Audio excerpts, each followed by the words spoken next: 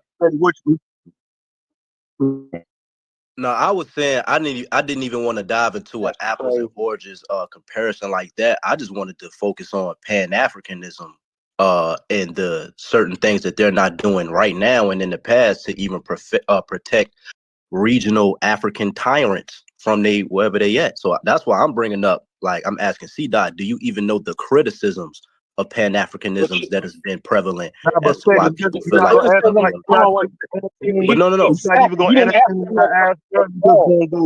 I just said I would rather not because again, whenever I had these conversations, the joker card that everybody pulls is, well, white people did it. They always bring like another group up with a different history and what. Yeah, 2 wrongs don't make a right. Two wrongs don't make a right, yo. I'm tired of that, bro. How come the joker card to trump nobody in a conversation? No. I'm trying to have Haskell showing that y'all really don't have an answer. Y'all just being antagonists. No. Again, no. I do That's have what an he's answer. showing. I literally It ain't no answer. It ain't no damn answer. It is what it is. Yeah. I really don't give a fuck. I literally, I'm gonna live my life. I'm gonna live my life and see good, yo. I think y'all just got exposed. Tyrants. Ain't nobody y'all just got exposed.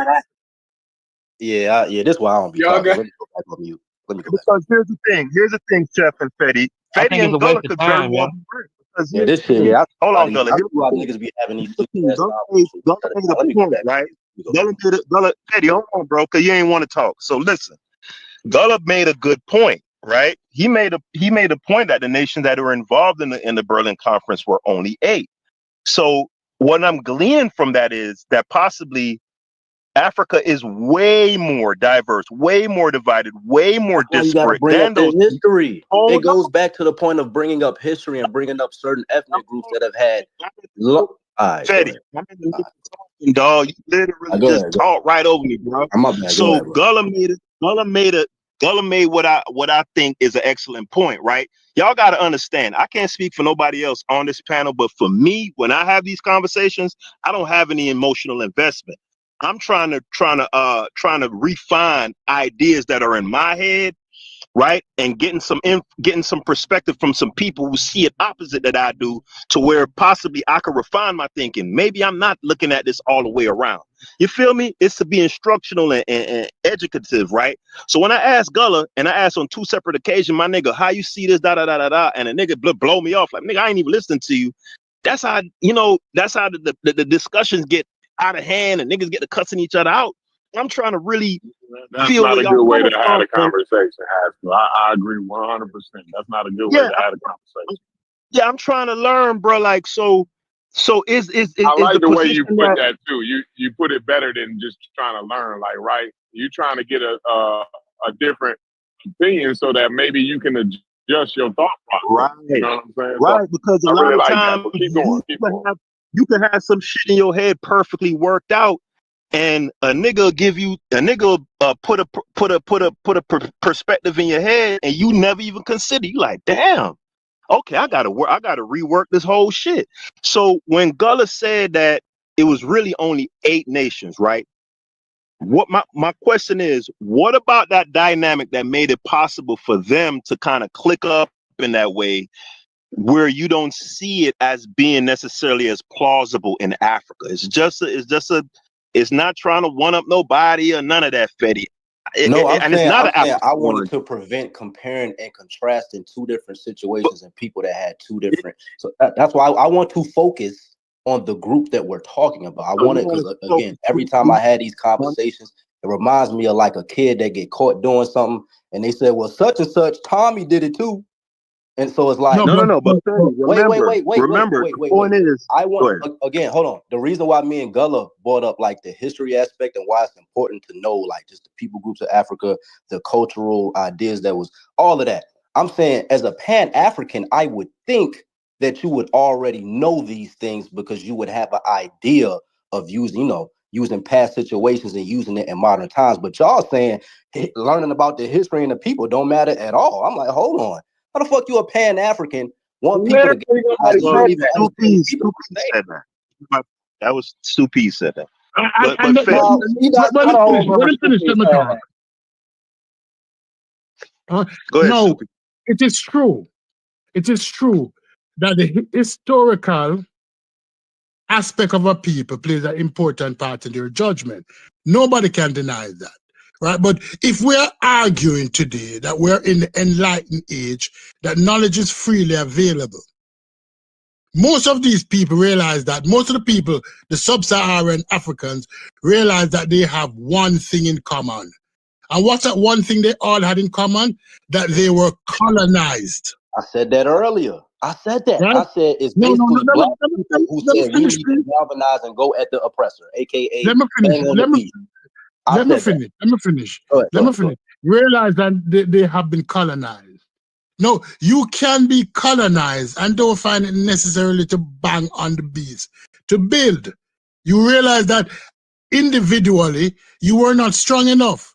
Eli Matalan, and I'm going to use that name, Eli Matalan, and I'm not using whataboutism, because comparing and contrasting in a conversation is not about whataboutism. It's necessary. You can't have conversations without comparing and contrasting. It's impossible. You cannot have a conversation. I agree, but you got to go through a methodology before you even get to the extra stuff. That's all I'm saying. Hey, Fetty, let him finish, Fetty. All right. Comparing and contrasting is never about whataboutism, because if you use an example and that example is relevant to the situation, that's not about whataboutism. Whataboutism is what Shakira did to her boyfriend. What about him? Shouldn't he get arrested too? without any justification. So I don't argue whataboutism. I argue examples. Now somebody will say, oh, there was only 8 countries in the Berlin Conference. But these were 8 countries who were fighting for a millennium. These African countries had little contact with each other before the European. They had not the communication skills in terms of what we think of today. They had contact with trades and all of that, but not to the extent of what the Europeans had with each other. Now, this is what I'm saying. When we look at Pan-Africanism, it's not a magic bullet. It's a realization that it's original Me Too movement, that is the original Black Life movement without the corruption of the same-sex couple. It is saying to Black people that, listen, you are relevant. You are historically great people. Don't let anybody else tell you about yourself. It's not a savior complex. Nobody's not looking for anybody to come to save them. It is saying that you don't see any. So there are no practical objectives then in your no. I'm saying that they're practical objective, because once you start realizing who you are and realizing that there is strength in numbers and realizing that if we're unified, we'd be a stronger group, it will work out better. But there's no short term.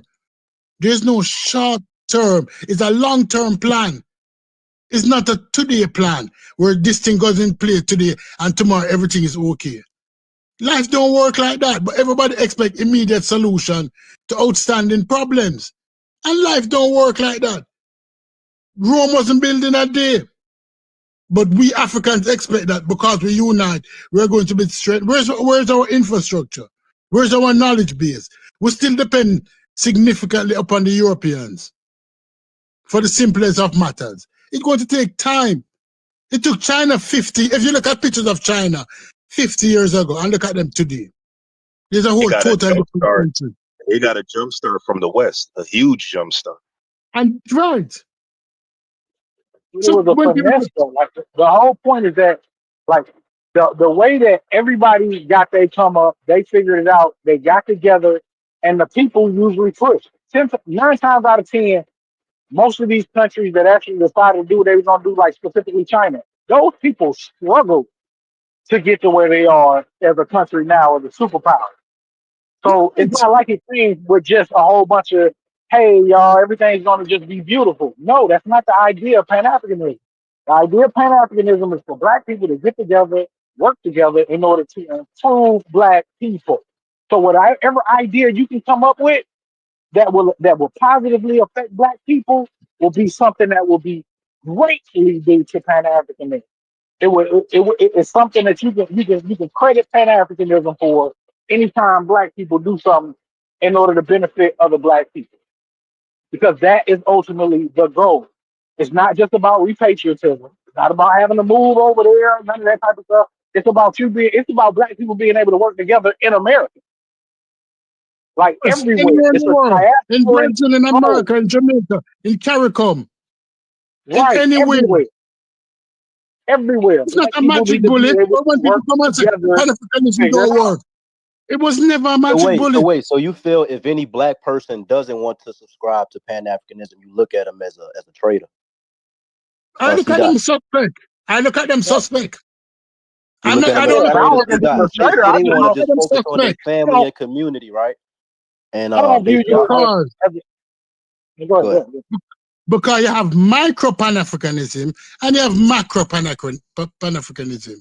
So any Black person, everybody that's classified as Black ain't African though. Everybody classified as Black ain't African, ain't all African though. So the Dr. York argument again. See how you're coming here. You're not overcoming. Talking about, bro. You're not overcoming. He said worldwide Black people. Everybody is Black ain't fucking African. Just the African diaspora. The African diaspora. I've been saying that all day, bro. Like, how do you get that? I ain't been on her all day. I ain't been on her all day. I make $30,000 an hour. I ain't been here all day, yo. Well, that's what I'm talking about, dude. So now you well aware. But then if you consider people, if you consider Black people in Asia, them people ain't African. Yeah, but Gully, you Okay, can't and have we ain't jumped in talking about them randomly to the then. conversation, not following the conversation, And brother. there ain't no African to ask Right. either. If you ain't following the conversation, then why are you jumping in with a whole bunch of like you direct to it? Wow. People saying a lot of shit they don't make some trying to figure this shit out. A lot of people saying shit don't make fucking sense. It don't make sense because you're not following the conversation, bro. You brought up a point that would have easily been answered if you was listening. Man, ain't nobody. I don't think nobody got no answers any fucking way. Y'all just talking. You don't want to hear. That's what it is. You just don't want to hear. So why do you even engage in these conversations? You don't want to hear. Nah. You don't want them. Nah, because it ain't. You actually want to have a conversation. We all Whatever we got idiots and we somebody- need to go out to Gullah and we got it, Gullah.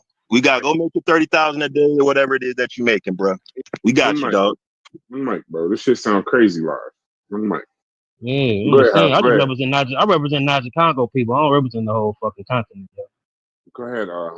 Go ahead, Haskell. What's up, bro? Represent a language group that was made by Joseph Greenberg. Sounds fucking stupid, but go ahead. Right. No, it ain't. No, when it's no group name, no fucking Joseph Greenberg. It's a fucking culture of people that speak a common language, a common culture. Get the fuck out of here, goof ass nigga. Hey, let's have some emotional intelligence along with all this other intelligence too.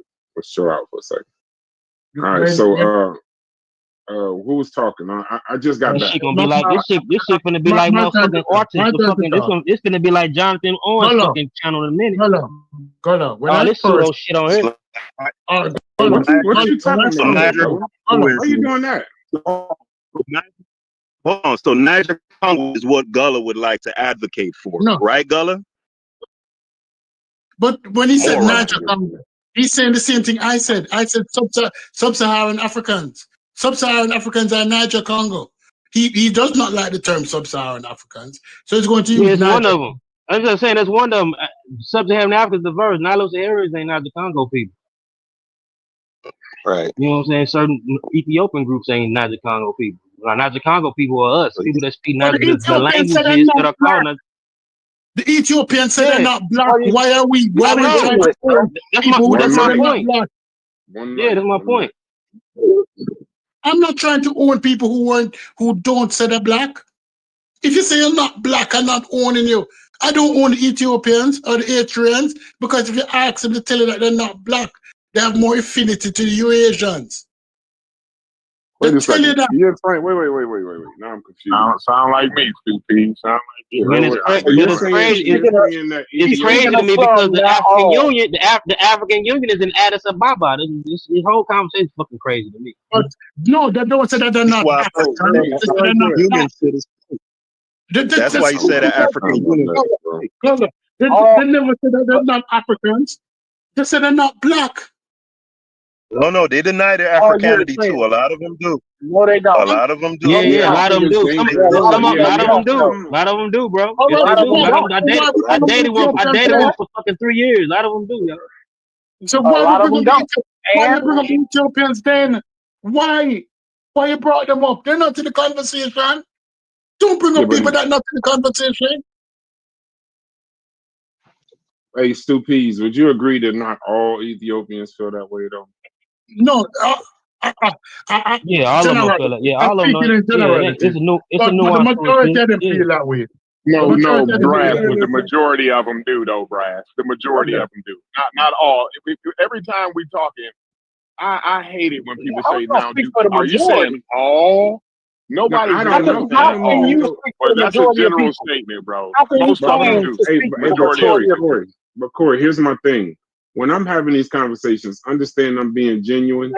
I'm trying to, I don't even know that it's a majority. So I like to get into how much, because I wouldn't want 60% to speak for the entire 100 is what I'm saying. So if you're saying it's 95, then okay. But I don't know that. I'm learning as y'all talking. Right now, though, 60% is the overwhelming vast majority, just to let you know that. Right, but then 40% is but 40% is a lot to just throw a jacket on too, though. 40, this is like, because even if it was 40%, which it probably is not, right? They all just they don't speak against that, right? They don't speak against the demagoguery. Okay. So they don't accept they go right along with the demagoguery. Okay. then that makes sense to me. If you like, for example, you know why I say that? Because similar to us, I hate to bring it to America, but that would be like saying, well, 55% of people support Trump, and 45. That means, well, they all do, but then the 45% don't, and they actually speak against it. So I understand against Trump per se, the other side. So if you're saying that it's 60, let's say it's 60, 70% that believe would deny blackness per se. But then if it's 30, 40 left and they don't actually try to fight that shit or put up no kind of effort towards it, then I have no problem saying the majority because they ain't doing nothing about it. It ain't like they fighting for it. I don't know why we would be fighting for it if they not fighting for it. Right. Yeah. Right. And then while people talking about turning the Greenberg, man, I can argue the same thing about claiming identity some motherfucker gave you in the 1600s, nigga. That's fair. All right. This is some brass, right? We have to take this. Let me say this. This is something that we have to take into consideration, brass. We have many countries, many people in America who appears to be black and who will not deny blackness because they're hiding is a camouflage to them. Think about the Dominicans. They deny their blackness, but they come to America and they're in New York and they camouflage themselves among black people for protection. The Indians and the Chinese who come here, you don't see them outside, but because they camouflage and they're hiding themselves amongst a minority. I'm not talking about those people. When we talk about Pan-Africans, we're not talking about those people. So when Gullah brought them up in conversation, hold on, Stu, because I want to move forward with some clarity because I don't know what you're talking about right now. So could you explain what you mean by they're hiding amongst us? I mean, maybe other people get it. I don't get what you mean. What you're saying. Okay, all right. The Dominicans will tell you that they're not black. Dominica from Hispaniola will tell you that me not black. Dominicans? You talking about Dominicans? Not all Dominicans ain't like that though, yeah. No, we don't mean all like that. Oh God! In New York, Corey just explained that, dude. He was very specific. Hold on, wait. He was very specific, bro. Why you get upset, bro? Question the intelligence now. Go question the intelligence. No, he's not. Corey just explained that. You know, y'all want to have a help it on the internet, Stupid. It's something about the internet that make them ask these questions. It's like 10 internet questions, right? Nah, but Brass, you gotta admit that was silly, especially after what Corey just said. Like, what do you mean? It's just silly. No. But in New York, I will say this. Hey, hold on. Stupid, stay right there. Just hold on. But in New York City, though, Haskell, honestly, Dominicans don't consider themselves black. This is not. That's what Stupid. He's not saying nothing wrong when he's saying that. Like I don't know what y'all. I don't know what But hold on, but Gullah. I mean, Brass, Gullah countered that with the inane talking point of not all, and I'm saying that is silly. But go ahead, Stu. Let Stu finish his point. Okay, go ahead, Stu. Let me get back on track, please. Okay. Shit, so this nigga shit don't claim they black though. Shit, these niggas that claim they Indian, all type of other shit. See? Oh, God. Please go ahead. I sense the storm coming. Chef, the storm is coming. I feel it. I just think the whole shit is a fucked up. Is a ship designed to fucking sink. You have been in the conscious community too long, Gullah. Gullah, you need to cleanse your soul in the river. Just go ahead and argue with Gullah. I'm actually not in the conscious community. I'm a regular. Somebody in the conscious community. I just want to ask one question to Gullah. Gullah, what are your remedies? Because all you come with is old defeatist ass attitude since you got up here. Won't nothing work according to Gullah. I don't even know you. Hey, Blood, I don't even know you. I don't know you saying my name. I never heard of you. You was just talking to me earlier, bro. Now you don't know me. Like, all right, bro. I don't, but you talking to me like you know me. Like, I just starting the conversation. You said I always. I don't even know. This is my first time being in the conversation. I said, Should since you touch came ass into this nigga the longest conversation, knocking on the that's channel, not bro. flowing. Hey, Ask you a I'm not simple saying we question. got to be What extra is nice. your Hey, Let's show C solution? Dot some hospitality here, y'all. hold on, C Dot. Hold on, C Dot. Hold on, Let's Corey. show Hold on, C C Dot Dot. some hospitality I'm gonna mute back just for out. the rest of the No, week. no, Now, just mute next out. week, Everybody mute out for a second. get in Everybody his mute out ass for a second. next week. Pause. Corey, hold on, Corey. Just pause. Real quick. We can have a great conversation, bro, but one mic. That's it. Just somebody humble the fuck out, respect your brother, and just humble out and let everybody finish their shit for y'all keep talking. So C Dot, ask your question to Gullah, and then Gullah answer, and then try to do it that way. I don't want to mute people, but I'm probably Nah, but Brad, he done let the man know he not interested in talking to him. So see that just okay. need to Then leave him. all right, then C Yeah, Dot, just don't talk to him. I just got here. I thought somebody was moderating the conversation. I just got here. So go ahead.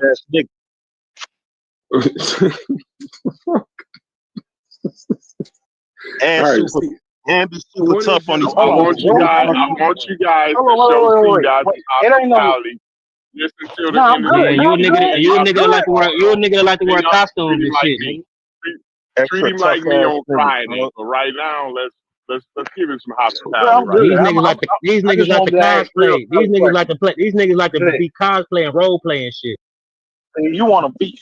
I ain't here for that, bro. If you ain't trying to have a conversation, then I don't get why we doing I wasn't even talking. I wasn't even talking to you. I wasn't even talking to you. I'm talking to fucking. I wasn't talking to you. I'm just asking my you a get back question, on hat. That brother. shit Is there a probably sells. solution that you can bring Y'all forth? two just don't talk. But no. He don't want to talk to you, bro. I don't have a problem with. Oh, okay, all right. Well, Yeah. He just don't want to talk to you. But what's your question? question? Just ask me the question so I can get an My idea. Maybe question is somebody else can. solution. My question are the solutions for the people who are defeatists, who saying, "Well, nothing work. Don't nothing work. Ain't nothing gonna work. Ain't nothing never gonna work.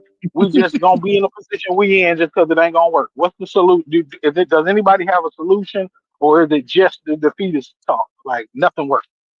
No, I think we're discussing Pan-Africanism, and I think I agree with you in that sense of anytime you're actually trying to. I have a different conversation. Anytime somebody's trying to get somewhere as a group, when we're doing the we and the us conversation, I would always think somebody could present something that could move the group forward. But right now, it's more of a dispute at Pan-Africanism. But I would say the same thing about FBA. I would say the same thing about any of that stuff. I think we need to work on the we and the us first. Who is the we and the us? If it's all of us, then great. But I think that's the overall issue. Kind of like the question I asked you earlier. I stepped away for about an hour and a half, but it was kind of like the question I asked you earlier. Which version of the Pan-Africanism everybody was talking about?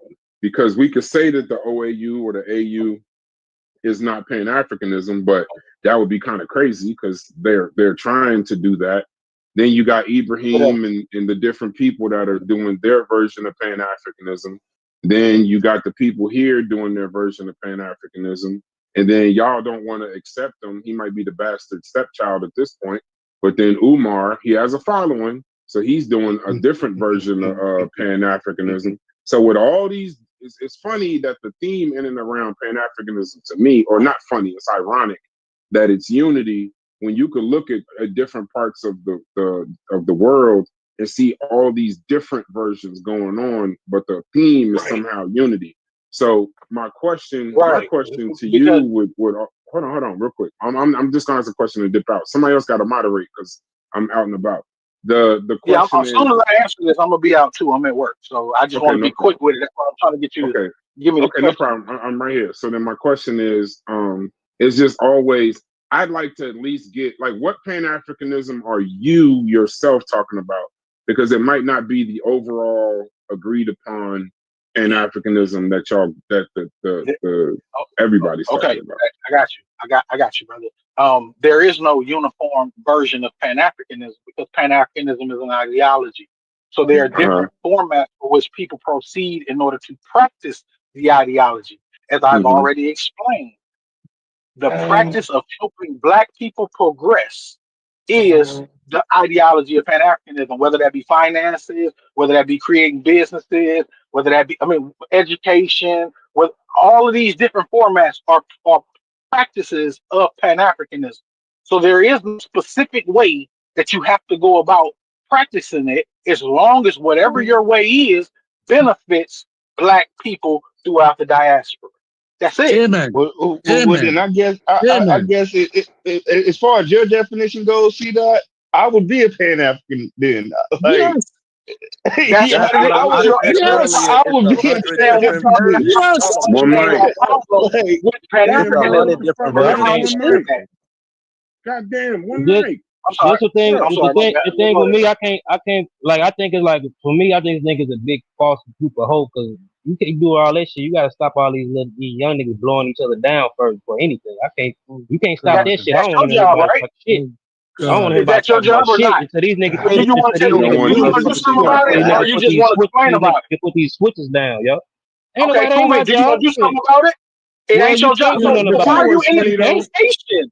Yeah, That's what y'all. I don't be understanding, brother. You You'll can't do sit nothing here and about talk it, bro. about what other people need to do, but you not willing to step up and do nothing about it. If you got a problem with young brothers having switches, go out there and teach them how to shoot. Teach them how to respect guns. Teach them how to actually unify with each other instead of banging against each other. Man, That's the I only do. thing But I what that if do. you you I can only got I want to got do. my own focus on African bro, Americans? Okay, bro, I What if got you my only own niggas I got my own young niggas that listen to me, bro. But you then. can't tell it to everybody, Okay, bro. then. Okay, That's what I'm bro. So saying, that's what bro. I'm saying. Motherfucker, So you why are you can't. You trying to only so hold much that you can against Pan do. It's only Africans? so much you can do, If bro. you I'm talking So about why shit are you that go trying to back hold fucking. that against I'm Pan talking about beefs Africans? that go back 30 years. They don't even know why they beefing, bro. Why What the are fuck you you talking about? holding that against Pan Tribalism. That's just Africanism? base. That's just tribalism, nigga. Because You see, I just think you just yes, wanna because be upset, I bro. just think Because when I ask you no, I about just think solutions, no, I just think then you say I don't give a fuck. I don't ain't care about nobody none of that. waiting on their chest. Just Anytime I ask you about a solution for a nigga, problem get that you your claim money, you got, you and get claim you yours, don't nigga. That's care. all I'm So why saying, are nigga. you even in a discussion? I already know what you're saying, and what you're saying is nothing because you're not willing to do blow, nothing yeah, in order to keep talking improve till you nothing. pass out, nigga. Keep wasting your time. I'm not gonna. I promise you, I'm about to get off this, especially with you, because you not talking about nothing.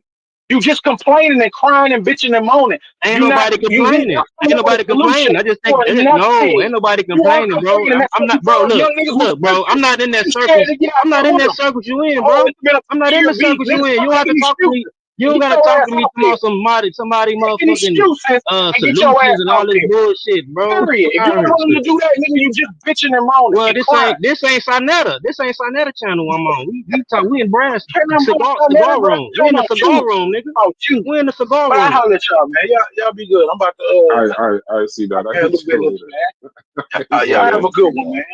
Hey man, I holler. y'all, I need security in Brass Cigar Room at this point. Can I say something now? Yeah, go ahead, bro. Can I say something? I agree with C that Pan-Africanism is not an exact science. It's an approach to solve identifiable problems. Pan-Africanism can exist on a micro level, as I said earlier, and as on a macro level. Now, Gola just said he's helping the youth in his community. Now, if Gola came with a system that works for his group dynamic and decide to export it to other cities in hopes that it can work also, that's a form of Pan-Africanism because it's helping black people. No, whether we want to call ourselves Africans or we don't want to call ourselves Africans, or you want to call yourself FBA, or you want to call yourself ADOS, once you identify as black and you can develop a system to help other black people, you don't want to call it Pan-Africanism, I don't have a problem with it. But at the root, it is Pan-Africanism. That is what Pan-Africanism is about. It's Can I say about something to you, helping Stu black P? people. Yes. All right, so Stu, I think it's. I wish C-Dot was still here. I wasn't Yeah, participating because earlier, but I it don't even seems want. like I don't even have the heart to tell it that. seems like y'all copping out on the low. Yeah, he's like he was talking to me like Hold I on, don't like bro. when them niggas be talking to people like they talking to somebody they've been talking to for a long time. He told me I'm crying and complaining. You just start talking to me today. I ain't complaining and cry about nothing. Nigga, I just made a We'll move statement. on from that. Stop We'll telling me move I'm on crying and from that. complaining because Be the a 10 duck, other niggas that you man. would argue with was crying and complaining. They ain't got nothing to do with me. What you saying, no, Brass? I don't be on Sodnet and all them pseudo ass channels and shit. I'm a regular nigga that work and go to work and shit, live a regular motherfucker life. I just shit. I'm talking common as a regular black nigga in fucking America. So what I was saying is it seems like that's a bit of a cop out to me, Stu Peas. Now I know that sounds inflammatory, but every time I ask somebody about Pan-Africanism and I start getting to the root of it, I hear things like, I bring up the African Union, right? Now the African Union, then they start telling me that that's not Pan-Africanism, which is hilarious to me, but okay, I get whatever, that's fine. It is the people in America telling me that the African Union, formerly the OAU, somehow isn't Pan-Africanism. But I just sometimes I'll stop. Yeah, but sometimes I'll stop talking. I'll stop listening when people say that. Go ahead. An American analog would be the NAACP. A lot of American people would tell you they ain't for no black folk, no matter what the name of the organization. I'm not disagreeing with you. See, that's the thing is because I don't catch like that. Go ahead. No, Brass. What I'm saying is it's the same concept. When people say the AU isn't about that, you get it? But I don't get it. But because the AU is literally Pan-Africanism. Pan-Africanism. Like it's literally how do you look at what that's they're the trying definition. To do, it's like, the definition of what they're trying to. They are practicing Pan-Africanism, trying to bring the African country together. Pan-Africanism, like they're literally like practicing talking about. So hold on. But my point, Haskell, before it gets lost, is like even when they practice Pan-Africanism, a lot of people don't know only African countries can vote. Haiti's applied, other places have applied. They'll let you watch, they'll let you sit, but you can't vote with them. So they're doing Pan-Africanism. No, but it's not Pan. Brass, do you know that the ambassador for Ethiopia doesn't even identify as African? That's his choice. I'm talking about the AU, what they're trying to do. No. Hold on. This is what I'm saying. Okay. Like Gullah brought up earlier, the center is in Addis Ababa, in a country that don't even, a lot of them, particularly the ruling class, they don't even identify with the idea of even being African like that. Okay. So they're still trying to practice. Like, no matter what you're saying, so you're saying that the AU is not practicing Pan-Africanism. Is that your statement? I just want to be clear before you go forward. Is that the statement? Are you sure you want to make the African Union is not practicing Pan-Africanism? Not in the way that you hear people like me and Stuart talking about. Like perfect. When perfect. No, perfect. Yeah, I think they identify being African. They don't identify being like black Africans and shit. Can I answer that question, Brass? Can I answer that question? Because I want to finish my point. But go ahead. You are right. The AU is an organization of African nations. It was never built on Pan-Africanism. Okay. Pan mean worldwide. Pandemic. Pan mean worldwide. Okay. It was to solve African problem within Africa. If we go back in history, let's look at Garvey, because Garvey was a major catalyst for the idea of Pan-Africanism, although he has never stepped foot in Africa. Mm-hmm. Right? If you look at the UNI flag, the red, black, and green, if you look at many African countries, they may not have the red, but they have the black and the green. We can find that were directly influenced by the Garvey flag. Mm-hmm. If we look at the time period and the history, right? No, when we look at what the objective of the AU is, it was not Pan-African objective. You have Pan-African leaders who were in it at the beginning. No, not because we're saying it's like saying an organization based somewhere have to have the ideals that we want them to have. Mm-hmm.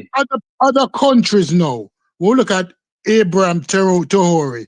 He's starting his little thing and he's pulling ideals from other people from other period of time. It's starting small. There's no universal definition for Pan-Africanism. And there's no universal definition for communism. Every country who had it, practice it their own way. Capitalism, every country who has it, practice it its own way. Pan-Africanism is an early institution. I don't think it's even, right? It's early, it's young, it's growing pain, it's teething pain. is people have to recognize that what they want and who they believe they are. Right? It's not an immediate solution to any problem. Panafricanism cannot solve any problem because most of the countries where black people reside is not in control of the land, the labor, the capital. They're not in control of the factors of production. But we might want to say, oh, that's not true. But the factors of production, land, labor, and capital, is easily influenced by outside forces. Mm-hmm. Right? Well, they want to be religious. But they want to be religious because I'm going to segue for a second. Any black man who calls himself an Arab suffering from Stockholm syndrome. Any black man who's Arab is suffering from Stockholm syndrome. Persian tell us that black is ugly. That's the first thing the Persian said.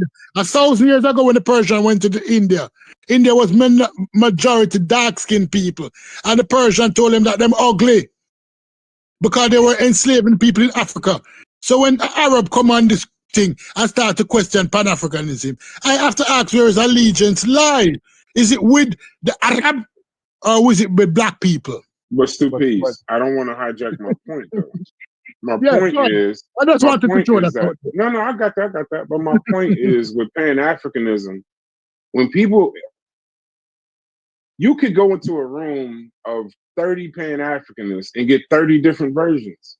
Yes. And somehow we're all supposed to end up, all black people in the diaspora, we're all supposed to end up under this one thing that 30 people can't agree with. Like, for example, y'all been letting Brass, that don't stop you from being a Christian, though. No, it doesn't. Don't stop you from being a Christian. But I'd love to do the whataboutism. I'd love to do the whataboutism. No, that's not whataboutism. That's not whataboutism. That's not whataboutism. I would love to do the whataboutism with Christianity. Diversity works. Yeah, I agree.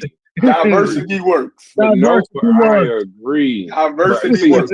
A lot of times, y'all know if you keep saying it, people will hear you. But what I'm saying to you, Chef and Stu Peas, I'm not going to get off on my point because y'all bring up Jesus Christ. That's another fallacy. Diversity works.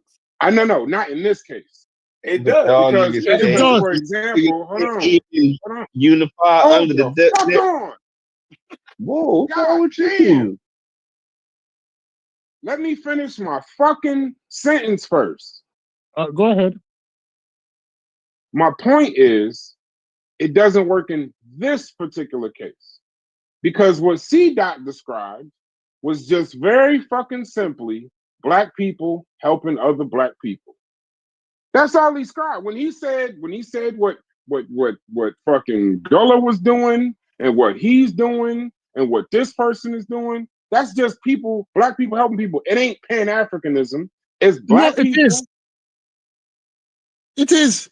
It's black people. You don't want to see what it is. When Gullah helps other people in his neighborhood, we're talking about the gun education and this, that, and the other. You can call it Pan-Africanism if you like. It's just black people helping people. Pan-Africanism is very specific. Helping people, yeah. Black Pan-Africanism is some specific shit that y'all can't agree on. And when Umar Johnson was fucking people over with these schools that don't fucking exist, and Cyrus Sutin said he was running around here saying his version of Pan-Africanism is AR-15s, and you got to get these crackers in order. And then you got Ibrahim doing his whatever the hell he doing over there in Africa. You got it's so many different. Don't be lying on Cyrus Sutin. Yeah, whatever. Well, we had to let you know he was up there with guns saying you got to get these motherfuckers in order. So what I'm saying, Stu Peas, is that when you trying to say, our question to you would always be, if we just saying black people helping people, that ain't just Pan-Africanism. That might be something in the thought. But if I just go help my brother, that's just a black person helping another black person. But if you gonna say Pan-Africanism is a thing, we know that, right? It's like it has to be one thing if we're all gonna unify underneath it, right? Brass, wouldn't that make sense? Brass, at the core, all Pan-Africanism is that don't be a me Negro, be a we Negro. Look out the door and realize that you are your brother's keeper. At the simplest core, that is what Pan-Africanism is. It is not this complicated thing that you want it to be. So and you that's don't. what misunderstanding. You want it to be. You want it to be more complex and complicated. What's the definition of Pan-Africanism, Steve? At its fundamental core, it's black people looking out for other black people. No, not the core. I don't want your version. There's a definition. There is none. There is none. There is no definition for Pan-Africanism. There's none. There is none. I'll go find it. Everybody find their own way. That GTP might tell you something, but when Marcus Garvey was on King Street, when Marcus Garvey, I mean worldwide Africans, he was a scammer, and he was a scammer. He scammed black people. Africans. Okay, but he scammed black people. Marcus Garvey, if we're gonna bring up Marcus Garvey, he scammed black people. We can accept that. Cause I ain't fucking with nobody just because of color of their skin, yo. Like some people sick. It's some sick ass people out here, bro. It's some sick ass people out here. I ain't helping no nigga. I ain't helping no nigga. I ain't helping no nigga that like 16-year-old girls and all the other shit just because he black. Gola, did Allah promote the castration of black men? See, we go somewhere else. I want to stay with this. No. He's quick to jump on Marcus. Did Allah promote the castration of black men, of millions of black men? I don't know what. If you're against Marcus Garvey that much, I'm talking to Gola. Gola, did Allah promote the castration of millions of black men? I didn't jump on no Marcus Garvey, yo. He's your question. Did Allah promote the castration of millions of black men? You said what? Answer the question. Did Allah promote the castration of millions of black men? Who? You said who? Allah. Yeah, Allah. God. Why are you saying that? Why are you saying that to Gullah? Did the God Allah promote the castration of millions of black men? Gullah is Islamic, I think. But I want to know. I want to know. Can you be a Pan-Africanism? He ain't Muslim. No, he ain't Muslim. But yeah, the answer is yes. The answer is yes. No, I want to hear Gullah answer. That ain't even what I just said. That's not even what I just said. I said I'm not helping every damn nigga. I am not helping every nigga just because his skin black. I just said I'm not helping every nigga just because a nigga skin black. I mean, if he's sick, I mean some of the motherfuckers some sick ass bastards. I'm not helping no sick bastard just because he's fucking black. It be some nasty ass serial killer ass rapist ass motherfucker just because he's black. I'm supposed to help him?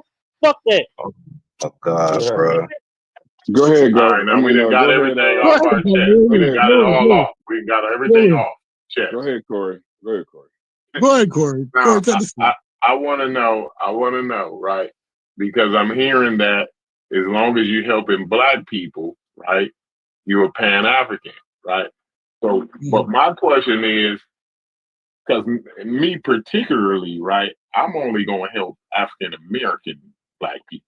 Not continental black people, not people in Europe. I don't give a damn if they diasporas in Australia. I don't give a damn where the niggas is at, right?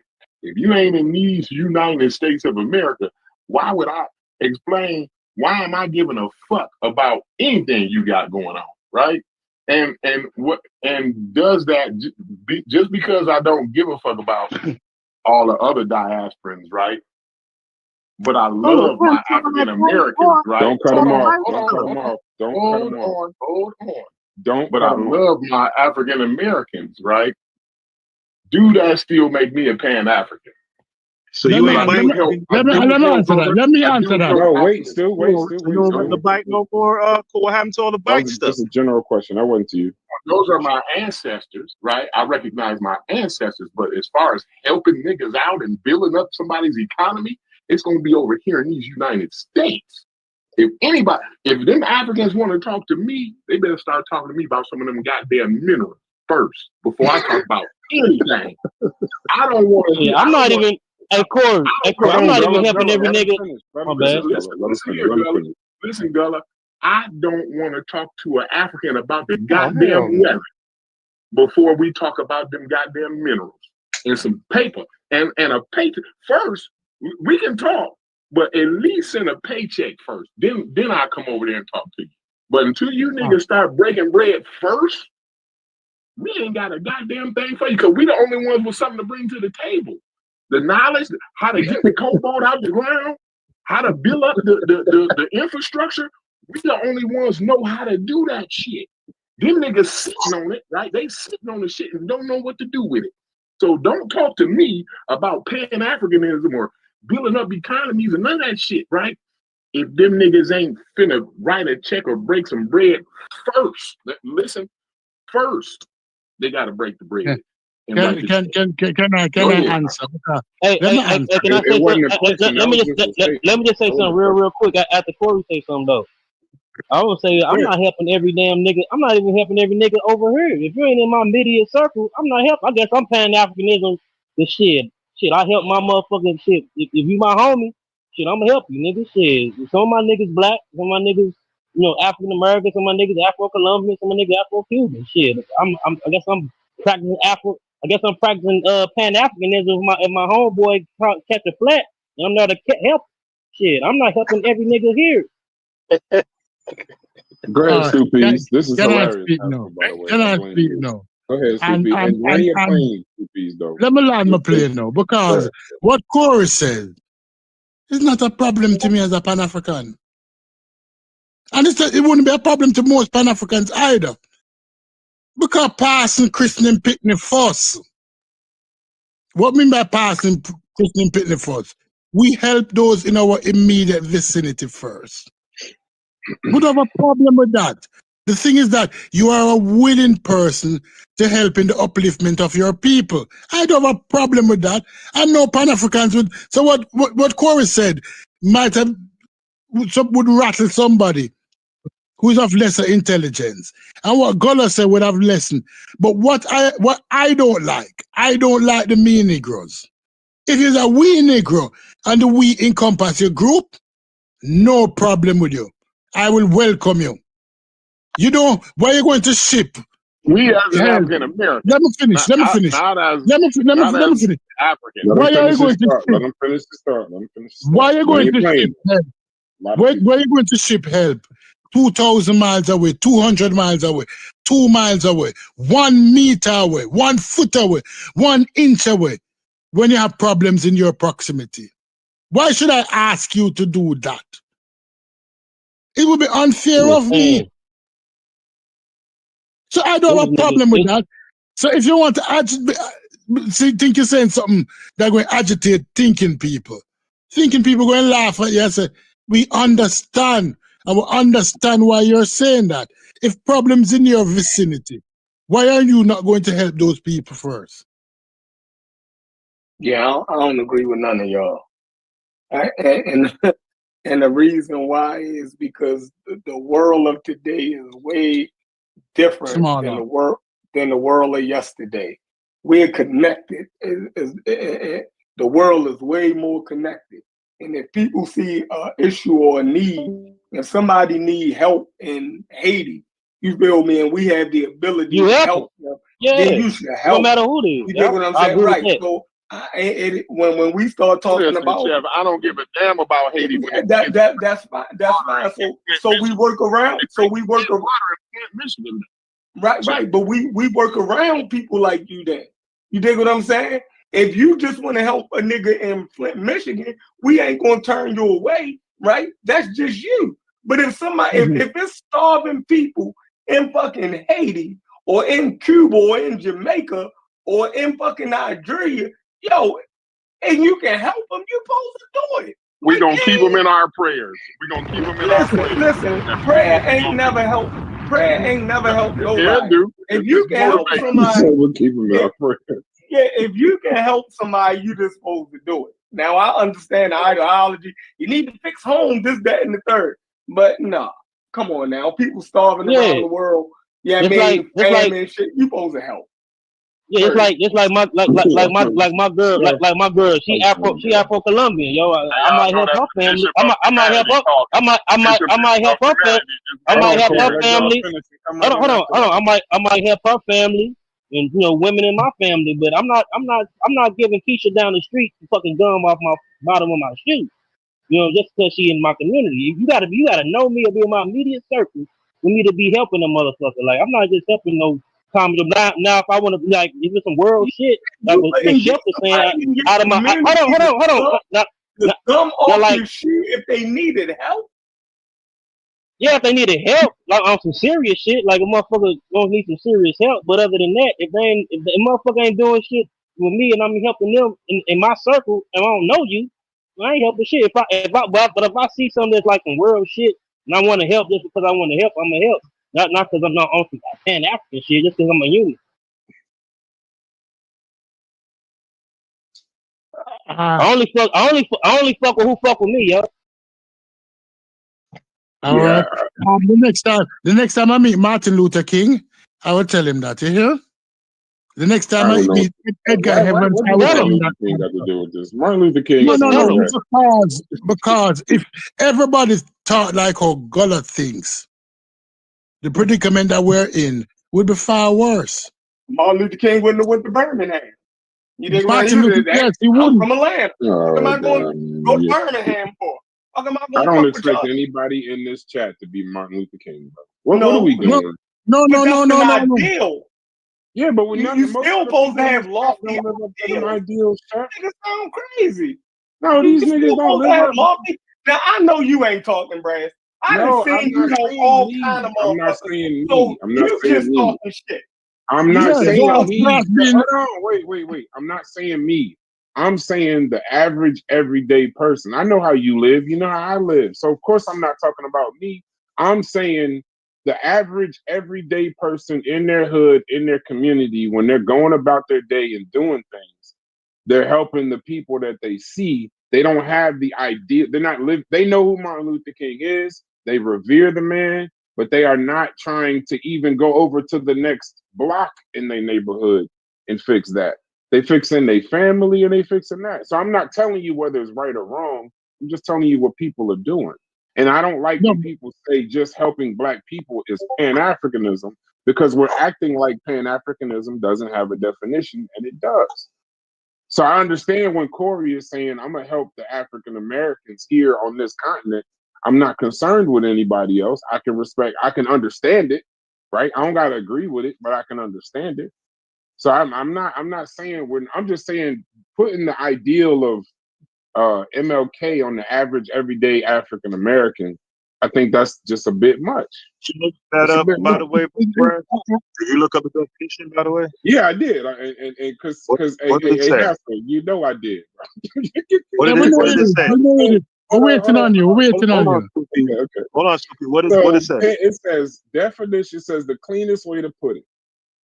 Pan-Africanism is the political, cultural, and social philosophy that all people of African descent on the continent and in the diaspora share a common history and destiny, and therefore should unite in pursuit of freedom, dignity, and self-determination. So Haskell, I say to you, when Corey is helping people in Indianapolis, and when Gullah is helping the people in his immediate community and takes the stance, hey, don't you cuss at me like that, bro. Indianapolis, bro. What? Indiana. Clean it up. Indiana's good enough, but I'm way up north. Okay. We don't fuck with Indianapolis up here. South Bend, by the way, Notre Dame, Indiana. I want to cut you out for introducing Limbo to me. I've wasted entirely too much of my motherfucking time. Me and my wife playing Limbo in the past 3 days. Hold on, that's another conversation, bro. But I'm disgusted you introduced it. But here's the part. So Haskell, my point is, we gotta separate when we say, well, Gullah's doing Pan-Africanism when he's teaching the young brothers where he is. No, he's just helping Black people, because this ain't that. Pan-Africanism is very specific, Haskell. Pan-Africanism is a very specific thing. Whatever version you got of it, this is what it is. All. Not according to that definition. I'm going to say a quick part. All. This is all. It's the political, cultural, social philosophy that all people of African descent on the continent and in the diaspora share history, blah, blah, blah. And we should unite in pursuit of freedom, dignity, and self-determination.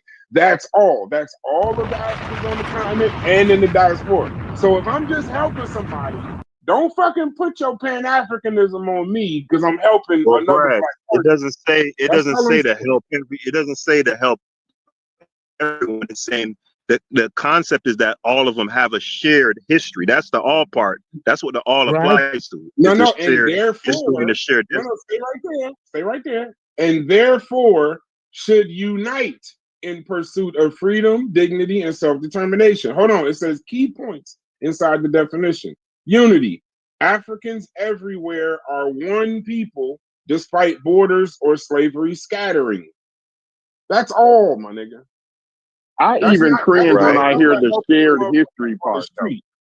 I don't like the shared history part. I'm sorry. Right? Yeah. I'm No, not I mean with it's that. in the Like definition. ain't It's not nobody a like it, but shared, it's in the ain't nobody definition. went through what Who my are these niggas? ancestors went through. I'm Right. sorry. Like I'm Because tired of that shared shit, I bro. understand, but Them Corey, niggas didn't go through what we did. Like I share my understand goes that. I here understand goes share that, the your but ass. Who Corey, are we these can't niggas? change the definition just because we want to. The definition of Pan-Africanism is the definition of I Pan-Africanism. mean, I don't think he's trying to change Who are these African niggas? diaspora. It's plenty of descendants of Africans that's in the diaspora all over the Americas, other than the United States, that went through slavery, yo, like went through hard shit. They still going through hard shit today. It ain't just U.S. African Americans that went through slavery. right, right. And not They didn't only do that, Jim not only Crow, that, Gullah, but redlining. They didn't do all of those things, the redlining, the Jim Crow, all the rest of the shit I that mean, they do. They do. They do it in Colombia. They do it to fucking. They do it Yeah, to people who Corey, went but to red They lining, do it all in that hey, shit. Brazil. Here y'all come go. on, They man. do that shit. They do it in Latin America to black population, like the country where my girlfriend. So they do it to Colombians, black Colombians. They are Corey, these marginalized. niggas are Do the They same do it shit. in Mexico. Here goes the thing, though. The thing is, that's why I hate that C-Dot's not still here, because with everybody went crazy when I said yeah, I would agree with his definition earlier, but then I was gonna tell him that the problem I didn't get a chance to was that he used black people with his definition, and I was then gonna go in to elaborate that here goes the thing: the way I'm gonna define black is gonna be totally different from the way you define black, and that's where the problem's gonna All lie. right. Like Define black. Define black.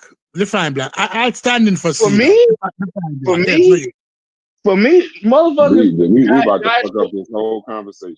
I'm Yeah, telling Yeah, y'all right we now. need yeah. to. We need to, because this is important for Pan Yes, we African. do need to. We do We need need to. to. no, Yeah. I don't even think we're qualified to. We could just say what the No. definition is. No. But But once we start, hold on. But once you start getting into each individual person's definition of black, that still don't got nothing to do with the definition of Pan Africanism, though. well, the Because it ain't reason Yes, it why does. is there's because there's a lot that ain't black in it. he used it in the definition though, Brass, and so that was my point. If we, so I said based on your definition, and I don't know why he This thought ain't it my was. definition. This is No, the I'm talking about definition. no. I'm talking about earlier. And this is kind of separate. But C-Dot got all excited when I say, well, based on your definition, well, hell, I'd be a Pan-African. He didn't get that I was saying it like that. Like, in other words, it's not even really nothing to be proud of, because everybody's fucking definition of black gonna be different. I didn't get a chance to tell him Define black it. to me only means, okay, I was about to say, black to me only means people in America and Jamaica.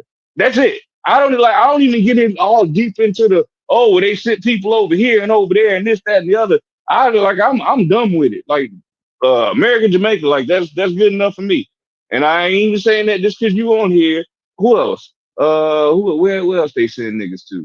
And that other mother, yeah, like that's it. Like just the places I know where we Haiti, went. That's Bahamas. So you're saying he's saying yeah. basically transatlantic slavery. Yeah. Transatlantic slavery, diaspora in Africa. Yeah, that's it. That's black All right. for me. So black Mhm. according to those people who came off the slave ship. Yeah, that's black. Ain't no and the rest of Africans. So like that's what I'm saying. Like Pan Africanism, like you know what I mean. Like, but he in his definition he used black. So You like just described right. So everybody that we talking about, though. okay. All right. You know that Nah, you not the continental Okay. Africans though, chef.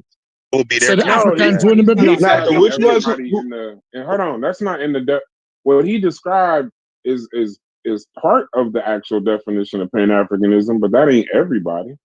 No, Brass, he was Africans wouldn't be defining black. black. He was defining his definition of not Yeah, Pan because I've African. heard other Oh, okay. I've heard other versions of because that's what I'm saying. But I've heard, but it seems like to me when I hear Stu Pease say black, he means even continental Africans like today. Like that's what I'm kind Ah, of.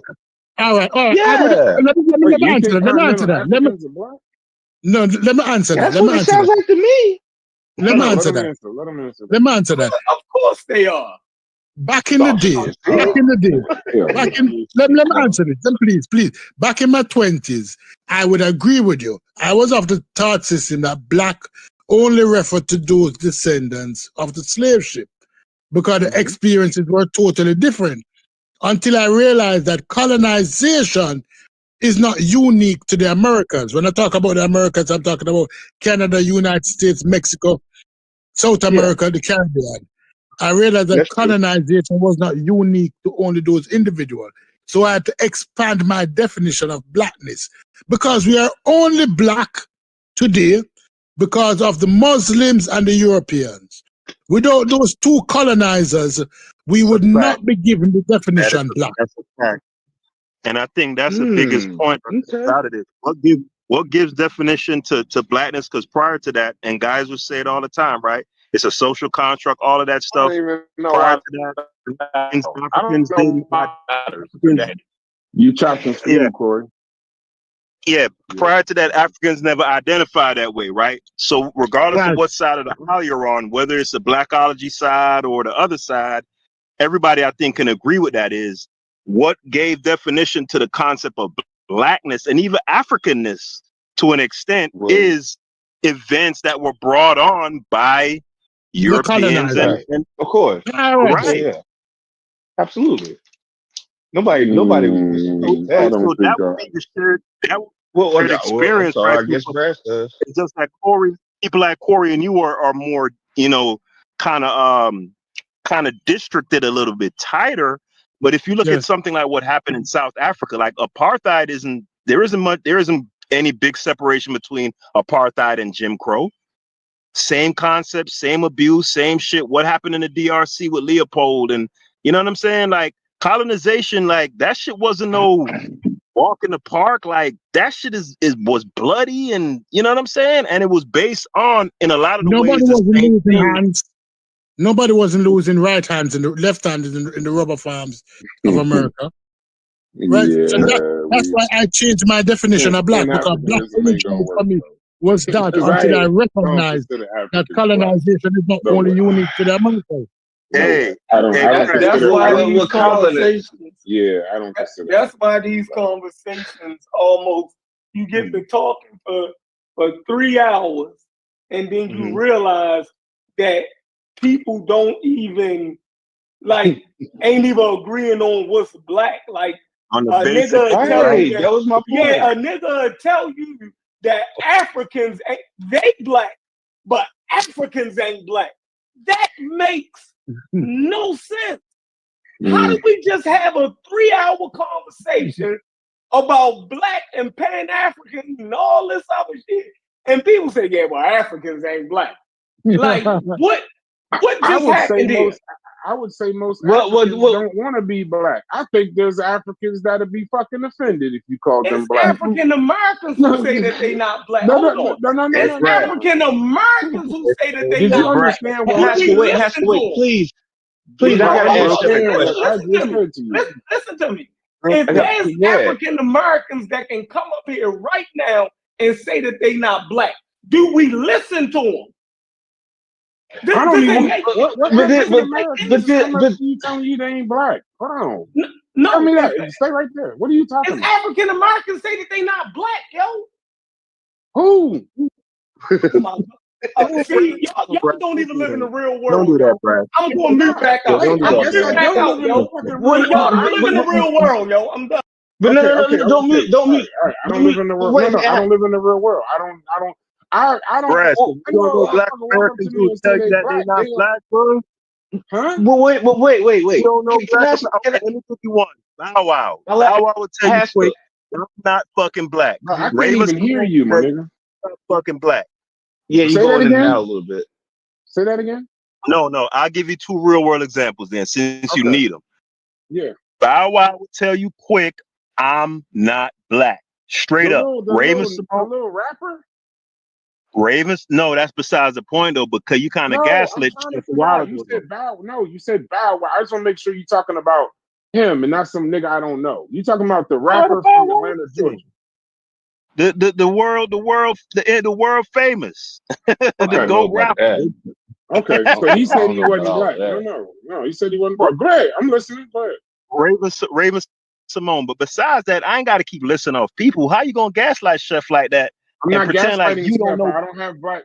I guess y'all all think that we all got the same mama, same daddy, grew up in the same places. No, I've but never you had I've never had a black person come up to me and say they wasn't black. No, but hold on, I don't even bro. know what y'all talking about when y'all say that. Okay, you're well maybe me in your hold on, Smalls. Brass, you expect me to believe in your 39 years of living in the United States, Stop you've putting never my read shit out. hold on. I'm You not never read a nigga. Stop putting my shit out. yeah, you never read an article, seen somebody on TV, a celebrity or whoever. Well, no. Says, Okay, right. good. Yeah, but Haskell, and now we got to go to the majority. Hold on. Now we got to go to the majority conversation, and I hate to have to do this because have I heard someone say it? Wait. Have I heard someone say it? Yes, yeah, bro. But my Brad, point, hold on, I but wasn't let's done stay to making my point. though. Haskell, I don't want to lose my point. I wasn't done though, Finish Brad. your point. Finish your point. Yeah. So the amount of people who in America who are who fit the phenotypical definition of black who say they're not black is immaterial to the point that Chef was driving home. The point that he was driving home is it doesn't necessarily matter what the person themselves, how they self-identify. Yeah, that's his point. So my point would be, if we can name 2% of black people, then I'm not niggas that say, I know motherfuckers that say they a dog, bro. I don't be running around saying, well, shit, we got to do this because people say they a dog, nigga. I don't fucking like it. Ain't a whole bunch of black people on this fucking continent running around saying they're not black, bro. Like if a couple people say some shit, I don't categorize them as the. This is why we get into the all and the percentages and this, that, and the other. Whatever world y'all live in, I just don't live in a world where I just got all these black people in my history telling me they wasn't black. All right, Brad, that's not reality. That's not my reality, bro. Brad, I don't even understand that. I feel you. Can I propose a pivot in the conversation? Because I think we done wrung all the juice out of this one for today. So y'all can reject it if y'all want, but I'm curious to know, do y'all think young boy going to jail what's the name, son? Or he deserved to go to jail?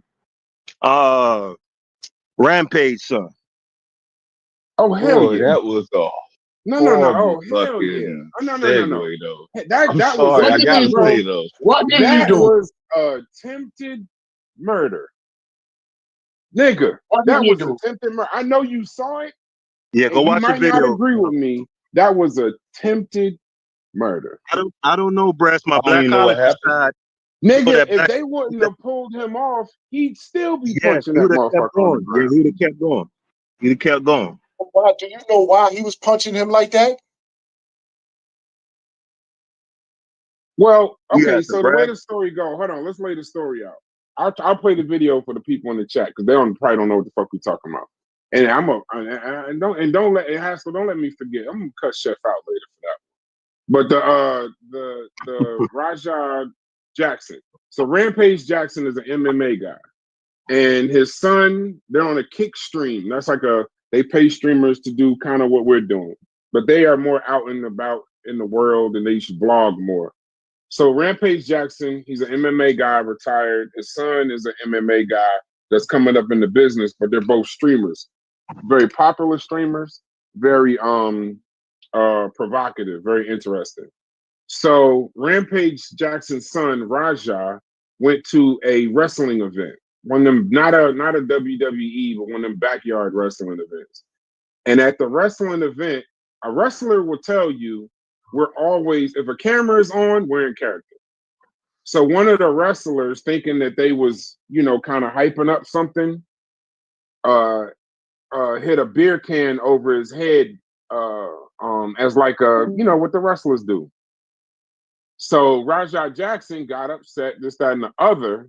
And then later on in the wrestling match, like most wrestling shit does, it's a skit. So Rajah Jackson is supposed to go in there, address what happened on the video, throw some punches, get his shit back, this, that, and the other, but on some wrestling shit. But instead of the wrestling shit, this motherfucker power slam dude was out from the power slam on the ground. He hit this motherfucker in the face at least 20 times. 20, 30 times. Nobody realized that he was fucking playing, but the guy was passed out. He was, and the guy, he punched him unprotected by 20 times until the crowd and the kids, you can hear the kids in the, what's the name, saying, wait a minute, this ain't no fucking skit. So all the wrestlers run to him and pull him off and this, that, and the other. The guy is unconscious. He had to go to the emergency room, this, that, and the other. Now, Haskell, I know something about this that maybe everybody don't know. So they think that it was just beer can, scuffle backstage, and then it happened. There's a part in the interview now where on camera, because remember, Rajah never turned his camera off, where the wrestler actually apologized to him. He apologized to him. He told Rajah it was a skit. When the camera's on, we're always acting, we're always working. And Rajah shook the man's hand and apologized. And then there's another part on Rajah's stream where he like right before he goes to the stage, Haskell, where he tells the man, or he tells somebody that's with him, yeah, I'm about to go up there and beat the shit out of him. And then does it. So no, he should go to jail. And that was fucking with them hands, and you're MMA. That's damn near. That's definitely assault. So I was just proposing it as a topic. But if most people on the panel ain't, then I don't know if it makes sense to talk about. But I just think that the Pan-African shit, like it doesn't. You know what I'm saying? Yeah, no, it's just gonna end up arguing.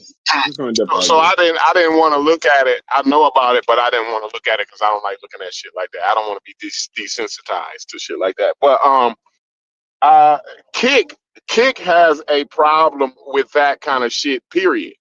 You know what I'm saying? So I think not just the Rajah kid needs to be held accountable, but I think Kick as a streaming platform needs to be held accountable, because this ain't the second nor third nor fourth time that something like this done happen on a streaming platform. So I just want to let y'all know about that. That's my opinion of it. You know what I mean? Like, they get paid off of this type shit. You know what I'm saying? And they need to face some accountability. Kick stream to face. Yeah, one of the things is when you start your business off with Aiden Ross, you already, Aiden Ross in and of himself, they're trying to market their whole shit as something positive, but their whole shit they're trying to be crazy, but what they don't realize is, like, you got to be very careful. Poisonous. Yeah, you got to be very careful, because the thing in the video that is the most terrifying for me, Haskell and Corey, is the motherfucking is the kids screaming when they realize it wasn't a skit. And you could see, like, the guy's teeth was coming out his mouth, the blood and all of that shit. Like, I'm about to play it on the stream, but no. But my question is, what could put a young man in that level of rage? That boy lost control. That boy, once he's slammed that man on his back, he lost control. He lost all control that many times. In front of him and pull some of his punches.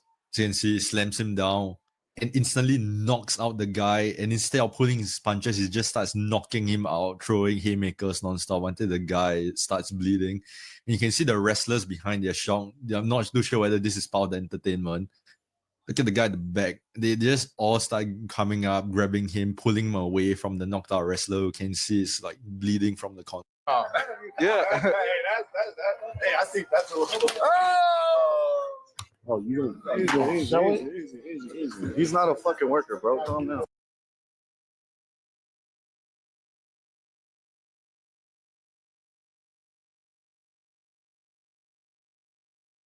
Sure. I didn't know. I thought you were a worker. I get it. We're working out. Well, he's gonna come out on your mat, too. I know you keep thinking we're working. We're always working. I get it. Yeah. I get it now. Now You know what I'm saying? Yeah. Those? We're always working.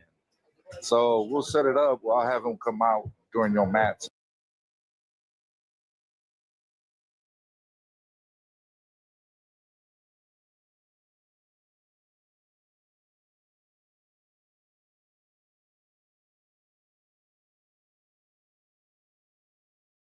Yeah, we ain't see the first one, Brass. We ain't see the one with the actual attack. Yeah, no. In the video, they play it in reverse. So they play the beating first, and then they play the beer can, then they play the apology. So they play it in a different order. But I just played it on stream. I'm about to post it in the chat. But there's another thing. If you follow Rajah Jackson, right? Huh? Yes, it didn't show on stream. Look at it though. It ain't showing you. The stream ain't show when you played it. Okay, I'll try to play it again. What a lot of people don't know, because I follow Rampage and them. So right before this, Corey, maybe like a week ago, somebody kicked him in the head. His son was sparring with this Asian guy, and you're supposed to light spar, this, that, and the other. The dude flipped off and kicked him in his fucking head. And he had been having like headaches and all the stuff that you get from a concussion, and then this happened. And I think that's the route that they're gonna go. But I think his son, actually, if you follow Rajah Jackson, he got some mental health issues. You can see he definitely got some mental health issues. That fight me, bro. Absolutely. He definitely do, bro. Even when you watch the videos between him and Rampage, his father, it's something there, bro. I don't know what it is, but it's weird. To me, you lose the ability to empathize. Like no matter how mad you is at a motherfucker, bro, if you hitting them punching them in their face unprotected more than 4 times, bro, something wrong with you. Corey, this is alleged. Go ahead. Alleged to me when I watch that. That looked like a steroid rage. That rage, that level of rage is not normal unless you're fighting for your life. Unless you're fighting for your life. You're right. It's not normal. It's not. You should no matter where you at, you should still be able to empathize, bro. You know what I'm saying? No matter what level you on. Right. After you slam him, you realize that you slam him, and then you go, you punch him. That means you're no longer thinking. No. No, at that point, no. And I've blacked out on a motherfucker before, but like it's a limit to blacking out, though. You know what I'm saying? Like it's a limit to blacking out. Mongo. Mute out Mongo. But his father, I was about to say, I've seen dudes get beat like that, bro. I've seen dudes get hit like that, and I had to pull a nigga off a nigga one time, and he was doing what the Rampage was doing. I had to pull him off, because if I didn't, he would have killed him, bro. So yeah, like that, punching him in his face, bro. That's bad, bro. Yeah, that's I'm operating like him in a zoo, like it's a prison fight. Like, what him have to prove? He was gonna bludgeon him with his bare hands. Like, I mean, can you imagine bludgeoning somebody with your bare hands to death? Like, that's, I mean, and then like, I'm the thing is, like, most of them professional fighters, they gotta register their hands, don't they? Or is that just a myth? Nah, that's a myth. That's a myth. Oh, okay. I was gonna say, because that's a deadly. Like he working with deadly weapons. I mean, they should have some type of accountability though, being a professional. Like Mike Tyson shouldn't just be able to go out and punch somebody. You know what I'm saying? Like if Mike Tyson punched somebody and they press charges, he's going to jail because they're going to say he's more equipped, but it's a myth to register the hands or anything like that. But then what the law is going to question is why would he behave like that? No normal person, no reasonable person. So you saw the video, stupid. Yeah, I saw the video. Okay. Yeah, I saw the video. No reasonable person go full ape.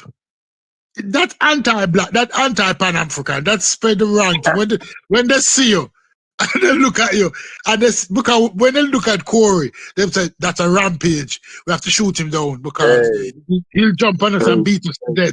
And that's exactly what I'm getting at, Stu Peas. That's exactly what I'm getting at, bro. It's funny you said that, right, Corey? Corey and Stu Peas, because it's an MMA channel that I watch with this white boy, right? So I'm watching the video last night, and I swear, Corey, every 3 fucking words, this man used the word unevolved and animal. Right. That's what they see. That's what they see. He went full ape. He went 400-pound gorilla. Yeah. That's not food for my son. But hey, I want to introduce some controversy into it, right? Because this is the blackology side of me. This is like the regressive side of Haskell that probably needs some reformation. Yeah, right? you about to get us banned. Hold on, let me put I'm with it. Let me put it not safe for work in here real quick because I see what it's doing. Go ahead, Haskell. I'm fully with it, Haskell. Come on with it. So, Go ahead. So look, he went way, way, way too far, right? Let's establish that. But I want to say this. I'm not buying the whole, it's wrestling and we always working and all of that shit. What I take away from that beer can slam on the head, in my opinion, that was some plausible deniability shit. You know what I'm saying? Yeah. I get you. I was there. Wait, I was kind of there when I first heard the beer can shit. I get it. I get it. I'm with you. I think I'm walking right down that same avenue. And he fuck around and found out, right? But I think he should have fucked around and find out, right? But I think he just went too far. Yeah, he did. He went too far. No, hold on. Okay, now we all watch wrestling, bro. Hold on. We all watch now because listen, y'all can be as blackology as you want, but now let's go back to your childhood.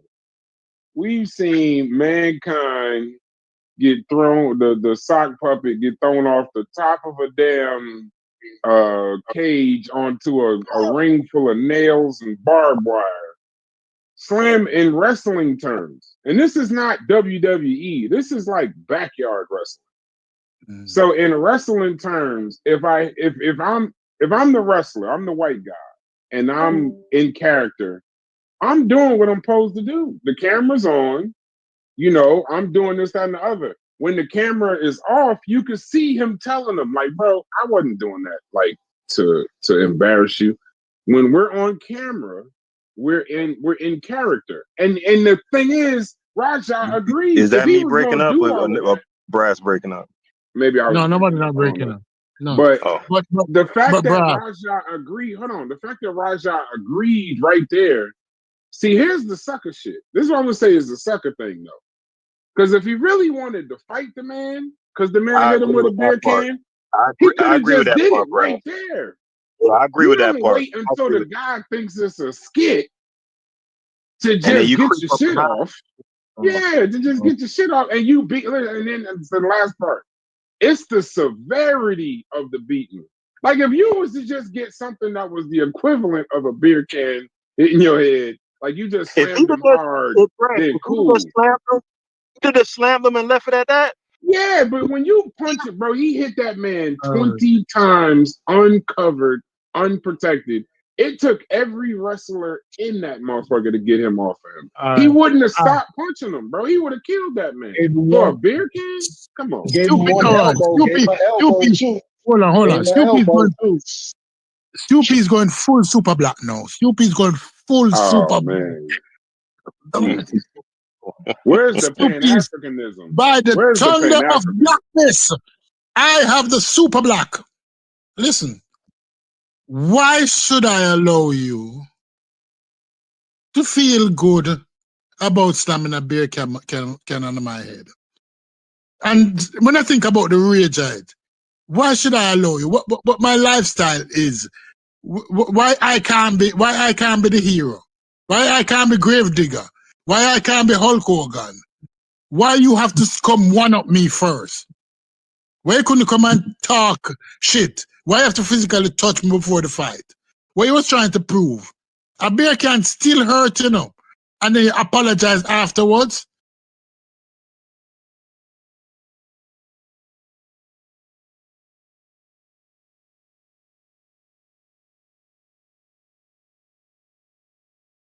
And just got into serious trouble, and what he did was frankly disgusting. So he's just supposed to do a simple wrestling skit.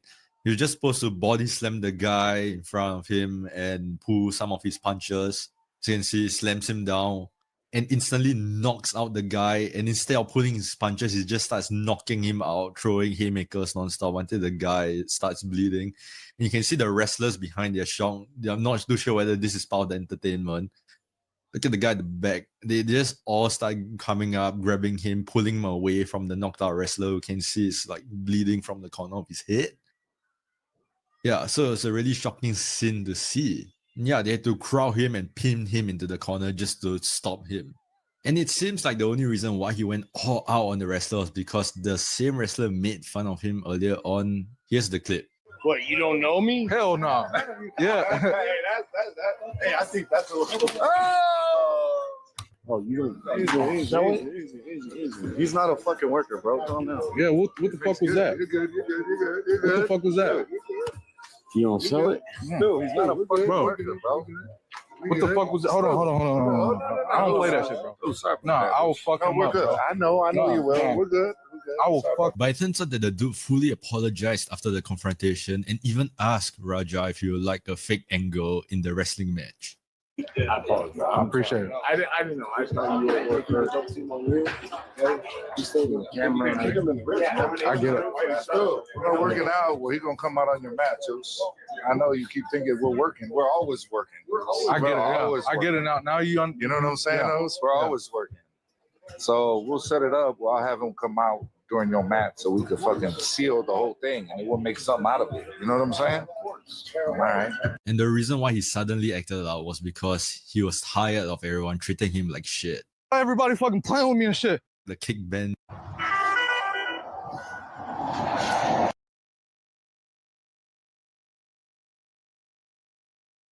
Like you don't smack me in the back of the head while these hoes is round, right? We in the room full of hoes and you smacking me in the back of my head. Now that I'm serious, now you was playing. You know what I'm saying? Can the sensible black man in here say something? Amongst all the black colleges,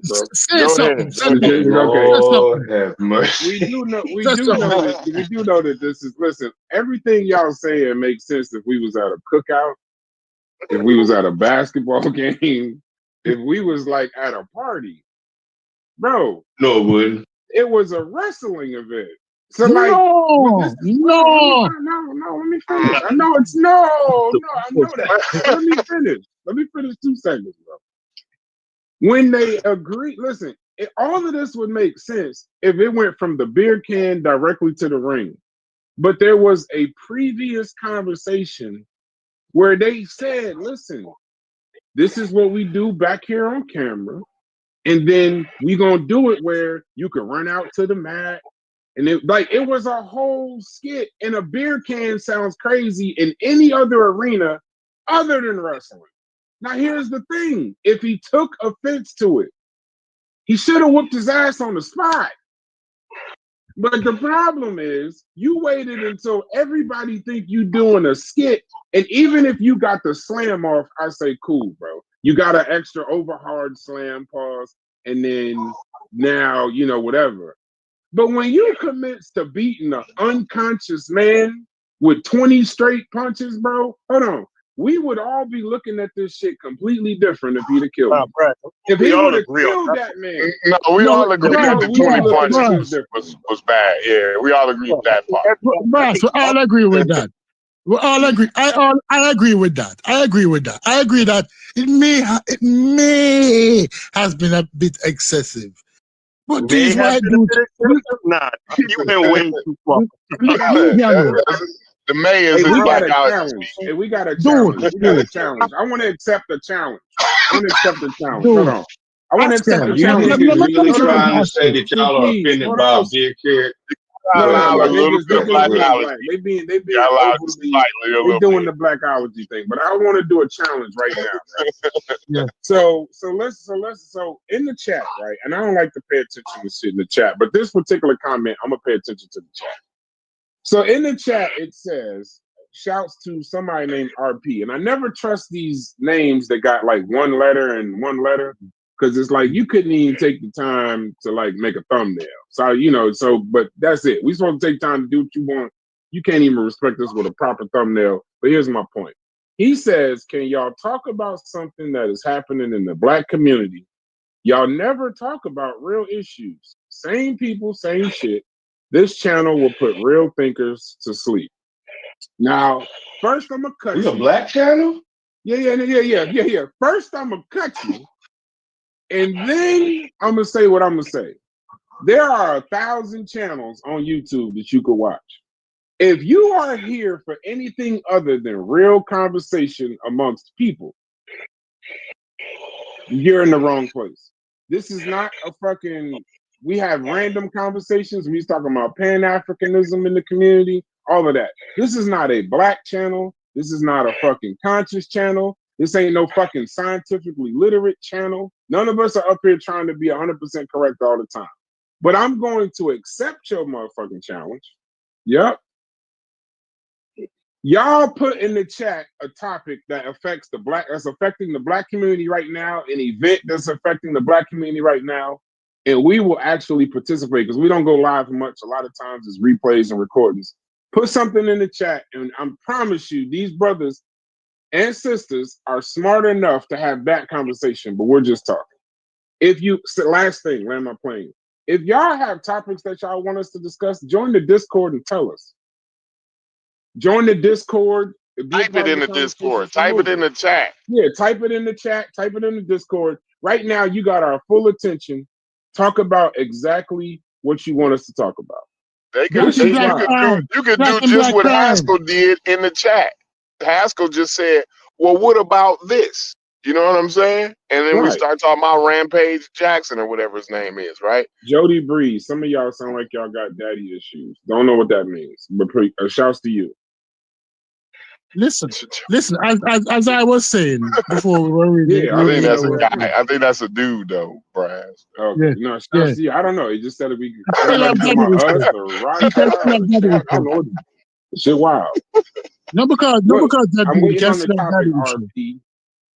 Go ahead, Richard Peterson, whatever your name is. We waiting on you. Go ahead, Stoopies. Yeah, as I was saying, Haskell know that even if he respected Rampage son, he wouldn't slam him in the head with a bottle. But this little dude now decide that I'm going to man up. I'm going to man up, and he gets him fucked around and found out. He may have took it a little bit too far. May have put a little too much salt on the meat.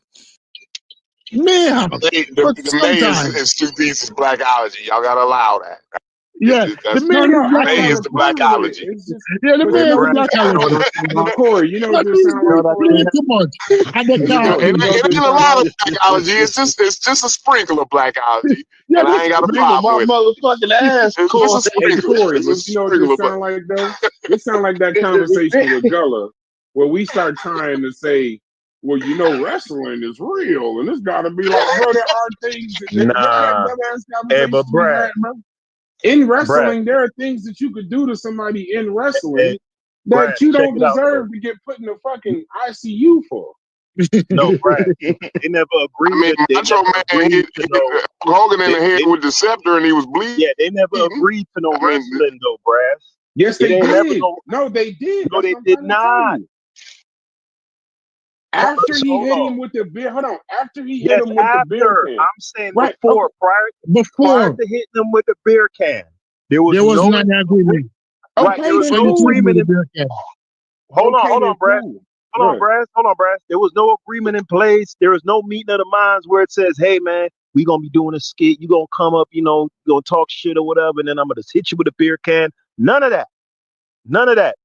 That Now, came how into was the place. beer can deal? Like, explain the beer can to me. Like, how did he hit him? Like, did he crush the beer can on No, he his just on hit his? him on the side. He hit him on the side of the head. He ain't hit him where he could knock him out. Put it like this: he hit that man on the like a Oh, wrestler would hit a beer can. He hit him in the side of his head with a beer can. The nigga didn't move or not. He was just standing right there, and they stood face to face. And then he got all upset, this, that, and the So, other. like, the And then beer. they set up the What shit. happened to the beer? Did the beer? Was it empty There or was was it no full? beer. It's No, a it was prop. full. They It was said. it They said. was like a Stone Cold beer can, like that. The Nah, beer but they went said it's a everywhere. prop. Hey, Hold on. Did the beer Hold on. go Hold on. Hold on. yeah, Hold everywhere? bro, on. he hit him. Bro, he hit him with Hold on. that. I'm telling you, bro, the beer was coming down the side of his face, bro, and that's what made him Oh, do what yeah, he did. yeah. He probably Hold should have on. got his I ass thought it whooped for was. that. He should I thought it have was a. got I an ass thought it was whooped a for prop. Yo, Y'all bro, too that black. Hold motherfucking on. beer running I down the heard it side of was a his face, prop. nigga. That shit. Hey, They say it Mongo, was a I prop. heard it was a. Everybody keep Y'all niggas. saying it's a prop. I thought it was a prop. I don't know. If it's a prop, fine.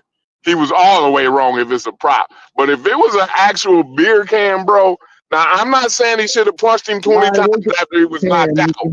But he deserved the ass whooping after that, though. I'm just gonna say that. No, but But he I did. mean, But that's not an I'm ass thinking that was whooping that he gave him. That nigga something in tried that to no, he beer. didn't. stab. He went too far. He did. He did go too May far. have gone too far. Yeah, May yeah. have gone May, too far. may We ain't have. got He to Nigga, go. may have went. Nah, he, you they tripping. had Yeah, him You right tripping. there. he may have. Stoopies, you You're tripping. right, Yeah, Stoopies. You're Stoopies, you right. tripping. You're right. Y'all are Stoopies, he ignorant. Stoopies trolling. is right. Stoopies trolling, dog. Yeah, y'all are No, Stoopies got ignorant. to no. bro. He Y'all hit are that ignorant. man. He damn There can near be killed no that He nigga. hit argument that man with made a that he killer went too far. instinct. That's what we gonna say, Nah. Stoopies. You Stoopies, can You know Stoopies what? argue that tripping, he dog. went too far. Nah, He damn near killed that man. he hit gotta that get out of this man. conversation He and, hit and stop he hit listening to that y'all man with niggas. a 'Cause y'all are 30 almost piece. convincing me of this shit. Nah, they trolling smart. They Nah, trolling. yeah, you Bro, probably. I ain't Y'all even gonna bro, almost he lie. hit that convincing me of man. this shit. Nah, and Smalls, he hit that Man, man with he a 30. like Haskell Anybody ever said, play man, he Killer hit that Instinct? man with a 30 piece. One Anybody mic, one ever mic, one play? mic, one mic, one mic. Anybody ever play Killer Instinct back in the day? Yeah, The Killer back in the Instinct day, video yeah, game with yeah, yeah, yeah. man, Right. he hit that Yeah. nigga with a 34 hit ultra combo, nigga. Okay, all right, so God, okay. Well, Yeah, I nigga said, look, said ultra. hey, Corey. So I asked for topics in the that affect the black community. So so one is actually a pretty good topic, but it sounds like they want us to be a different channel. But that's fine. We'll have that conversation. So one is the civil rights. There's an attack on civil rights in the black community. I don't even know if y'all are aware, but we can have a conversation. But the other one was, and I find this funny, it says, should black parents beat their kids? I think that's an issue that's been going on since the beginning of time. And I'm not trying to be funny. I don't think this is the channel that you want to have that conversation with. That's all I'm gonna say. I don't think you're not gonna get much of a conscious statement from me. Because I don't agree with the gentle parenting and all that dumbass shit. I don't agree, even though, here's the crazy part, even though I know I used to get torn completely out the fucking frame by my parents. I get it. And I don't necessarily try to kill my kids now, like I felt like my mother and father was trying to do to me. But I know it also created me as to who I am now. So I don't know. Where do y'all stand on black The parents beating problem their kids? with me is define deep. Don't say me. Don't say me. Don't say me. This is y'all. Well, someone define deep before we go any further. But I didn't mean to cut you off, Corey. Define deep. Well, so the problem with me is, right, now I believe in whooping ass, right? But I got girls, right? So I only got one boy. He the oldest, and he never even dreamed of trying me, right? All I gotta do is look at him, and he good. Now I can got my ass same way as you, Brad. Throw out the goddamn frame for the majority of my childhood, right? I was getting whippings when I don't think I was supposed to have got ass whippings no more. Yeah, I should have been past whoopings. I think I was still getting ass whoopings though, right? But so like now I find myself diving in front of my wife, like,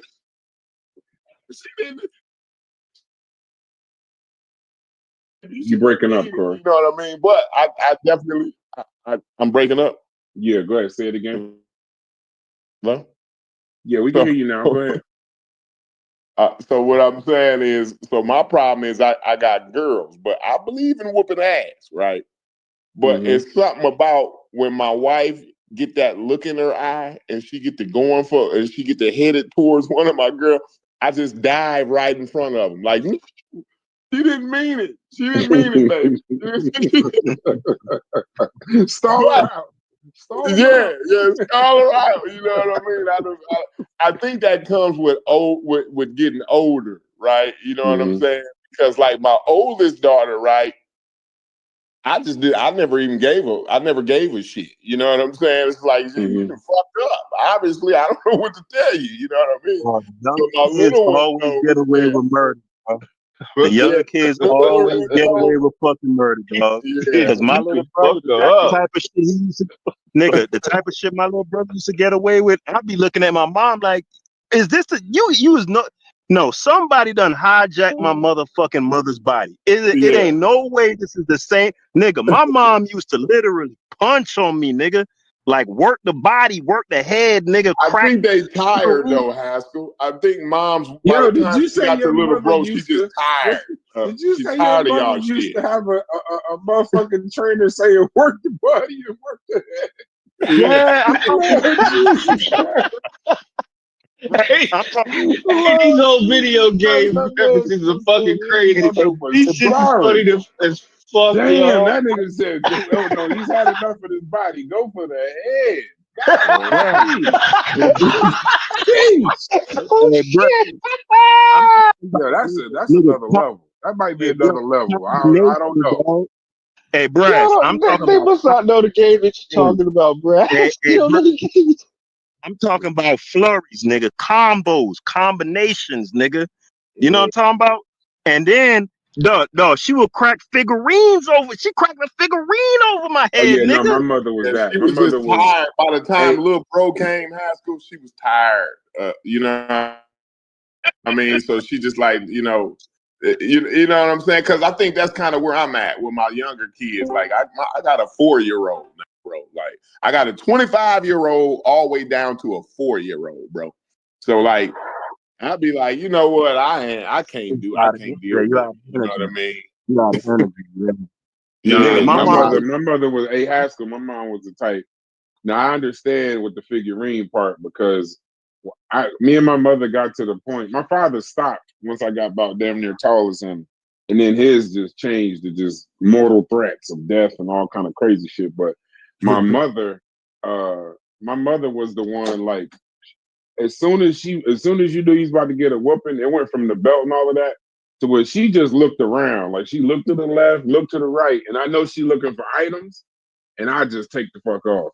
Even whatever. So it was whatever was in, like it could be the remote to the TV, the motherfucking broom. Oh yeah, that's my OG, bro. Yeah, anything, nigga. Anything she see that she didn't want to have to replace that didn't have monetary value. Yeah, all day long.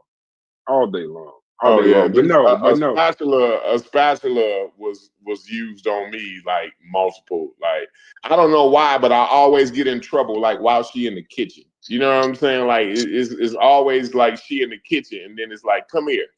You know what I'm saying? No. Nigga, I was hey, listen, I was a runner. So I got it the worst. Because once you get caught, you get it the worst. But I was not one of them that was, if she say come here, you're gonna have to catch me, bro. I done ran out the house. It got to the point where you gotta leave. I'm not running. Crazy. I'm sorry. No, you can't run. I love my life, Brad. I don't know about you. Fuck that running shit. I appreciate. Listen, y'all can sit there. I'm just not built in a way where it would just this and that. Now here's a cool part though. Now 2 points. One, so I couldn't beat my daughter at all. I've never whooped my daughter. I couldn't do it. I've gotten upset. You know, when they babies or whatever, the young children, you might pop them. I don't count that. But like to out and out whoop, no. And even my son, I would pop him or whatever. But as he's gotten a little older, we've had a couple times. But it's mainly like, it's that kind of like I don't want to break him though. You know what I mean? Like Right. I don't want to. You know, I'm not into trying to kind of like the pledging do, like how pledges do. Like you go to the fraternities and their whole concept of the pledge and hazing thing is they break you all the way down to build you up. I don't want to break his spirit. Like my children got good spirit, so I think you can break that. You know, this, that, and the other. And like my wife will tell me in a Just tell heartbeat, the like, truth. You don't like, think he can take the abuse that you did? no, you don't hell think no, he he couldn't. built No, for he that? couldn't. So, No, he couldn't. same way with me, bro. Yeah, he couldn't. Yeah. If I was to whoop my son even half the way I got whooped when I was a younger, he wouldn't. He'd be an emotional wreck. Like it would be difficult for him to get through everything else. But hold on. Let's stay right there. My second point though. So now my parents are grandparents. Bro, I don't even know these niggas now. I swear to you, bro. I don't even know who these people are now when it comes to my son and them. Like they're telling me, don't you be putting your hands on them and don't walk up on them and this, that. I be like, well, what happened? He could just stay here now. He could stay here tonight. Cause I don't even know what you own. Get out. No, I'm like, what is going on here? Like I called one day. Now y'all remember when y'all was a kid, your parents would be like, yo, is food at home? This is a funny ass story. So apparently my son, my father was taking my son to Longhorn without me. Like that was like a little thing that they had between them. They would go, they into racing and shit. So they would go to the racetrack and and the other, right? So me and my wife one time, we finally all went to Longhorn. That's like our little restaurant in the area we all go to. It's accessible and they don't fuck up. That's my favorite restaurant, Texas Longhorn. Right. When I was a kid, it was Ponderosa in Ohio. Yeah, Ponderosa in Ohio. That was where we went. So, but in New Jersey's Longhorn. So we go there, Corey. So I go to hand him the kids menu. Mind you, he like, how old was he back? Like, how old was he at this time? He's like 13. No, he's not 13. Maybe about 12, 11.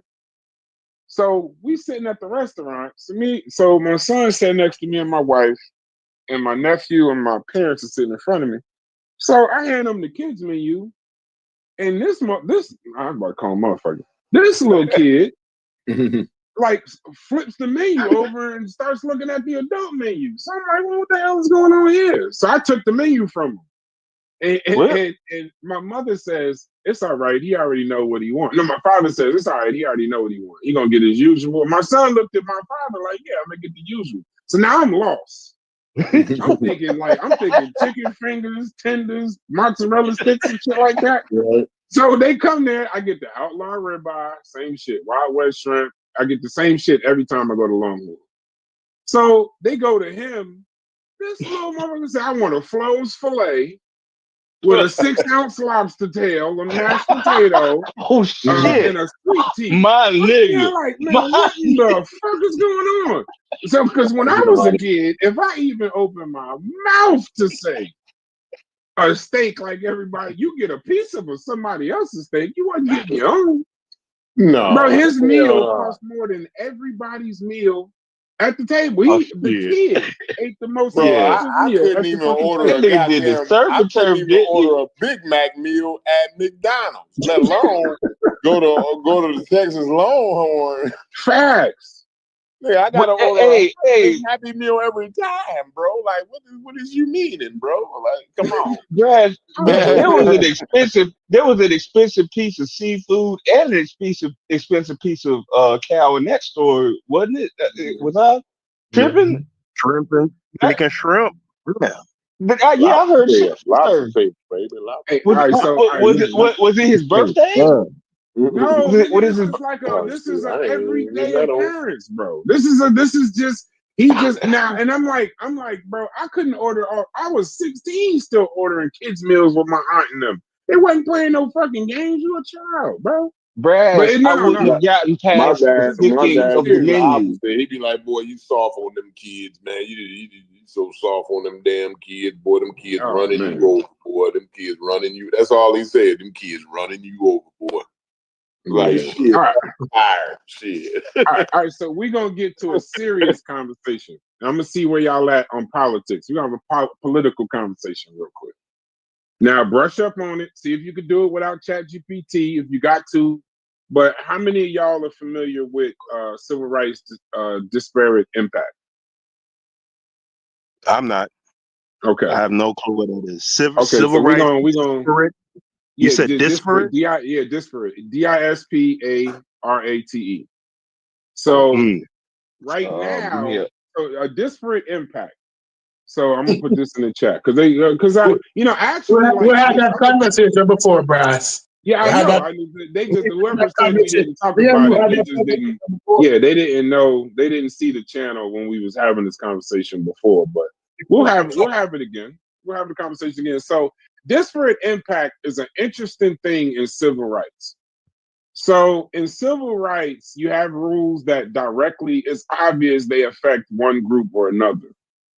But disparate impact, right, is, say for instance, like there's like a policy at a job, and that policy at that job, it seems like it's neutral, but it's actually affecting one race or group more than others.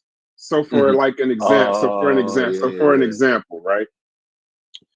A fire department uses a written exam that knocks out 80% of black applicants, but only 20% of the white ones. Now, even if it like the SATs we was talking about before, and that's kind of where the story is coming about the fire. There was actually a fire station where a person that was taking the fireman's test, they kind of had this conversation, and then they started looking at it, and they realized that even though the exam to become a fireman is not meant to affect one race over the other, it just is.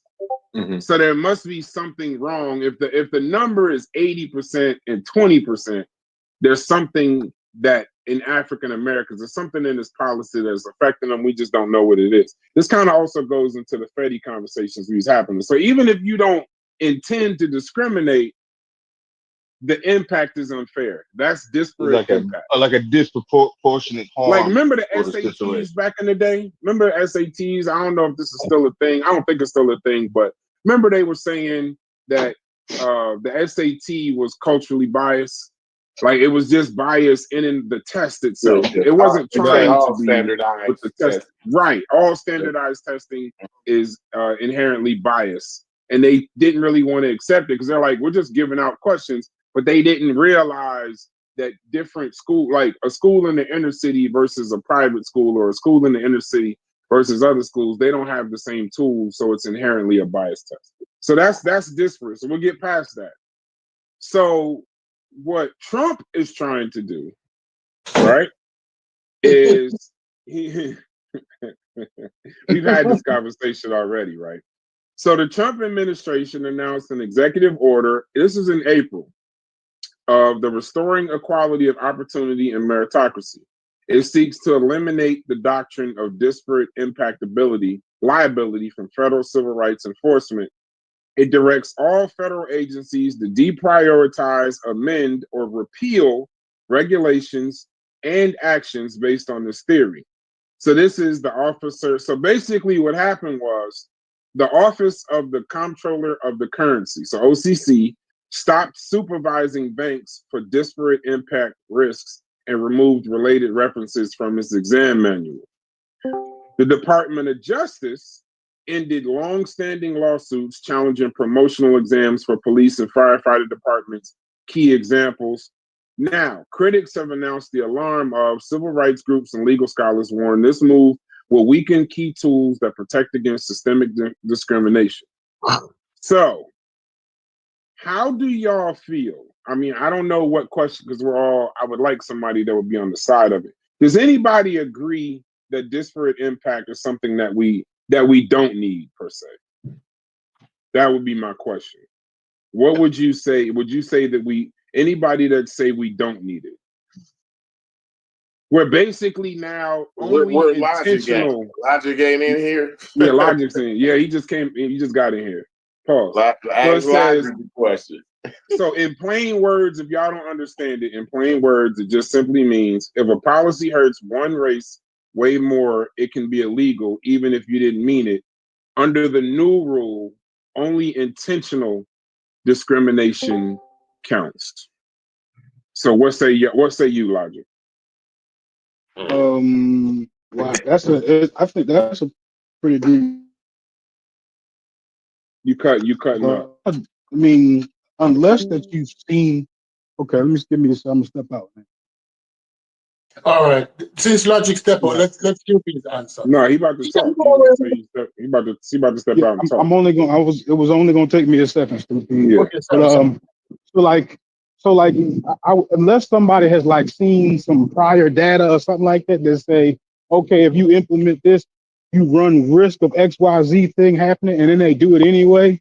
I can't see it as like they did it on purpose, because you're talking about some effects of something that happened after you did it. So you can't prior to doing it, demonize it until you actually see the effects. Now you see the effects and then you turn the other way. Now now you're doing it on purpose. So based on what you said, that's how I listen to that. I think that's the case that Brass is talking about. I think. Well, so he's saying that there's things that affect disproportionately certain demographics, right? We talked about standardized tests, the banking loans, and other things, right? So what he's saying basically is, do we need things to mitigate the negative impact, the disproportionate impact on certain demographics? Of course, if I'm not mistaken, I actually ran across this term from ChatGPT. So if it wasn't hallucinating, they called it epistemological colonialization. That was what ChatGPT called it. I've heard that. So I don't know how you would like. So what that means is like built-in inherent inferiority built into the system. So like the way that the system itself kind of like gives white people energy to be who they are. You know what I'm saying? And gives us the kind of like the negative sort of things for us to be where we're at. Like, how would we defend ourselves from it if it's naturally built into it? It's actually a very difficult question. All you can do is point out the biases where you find them.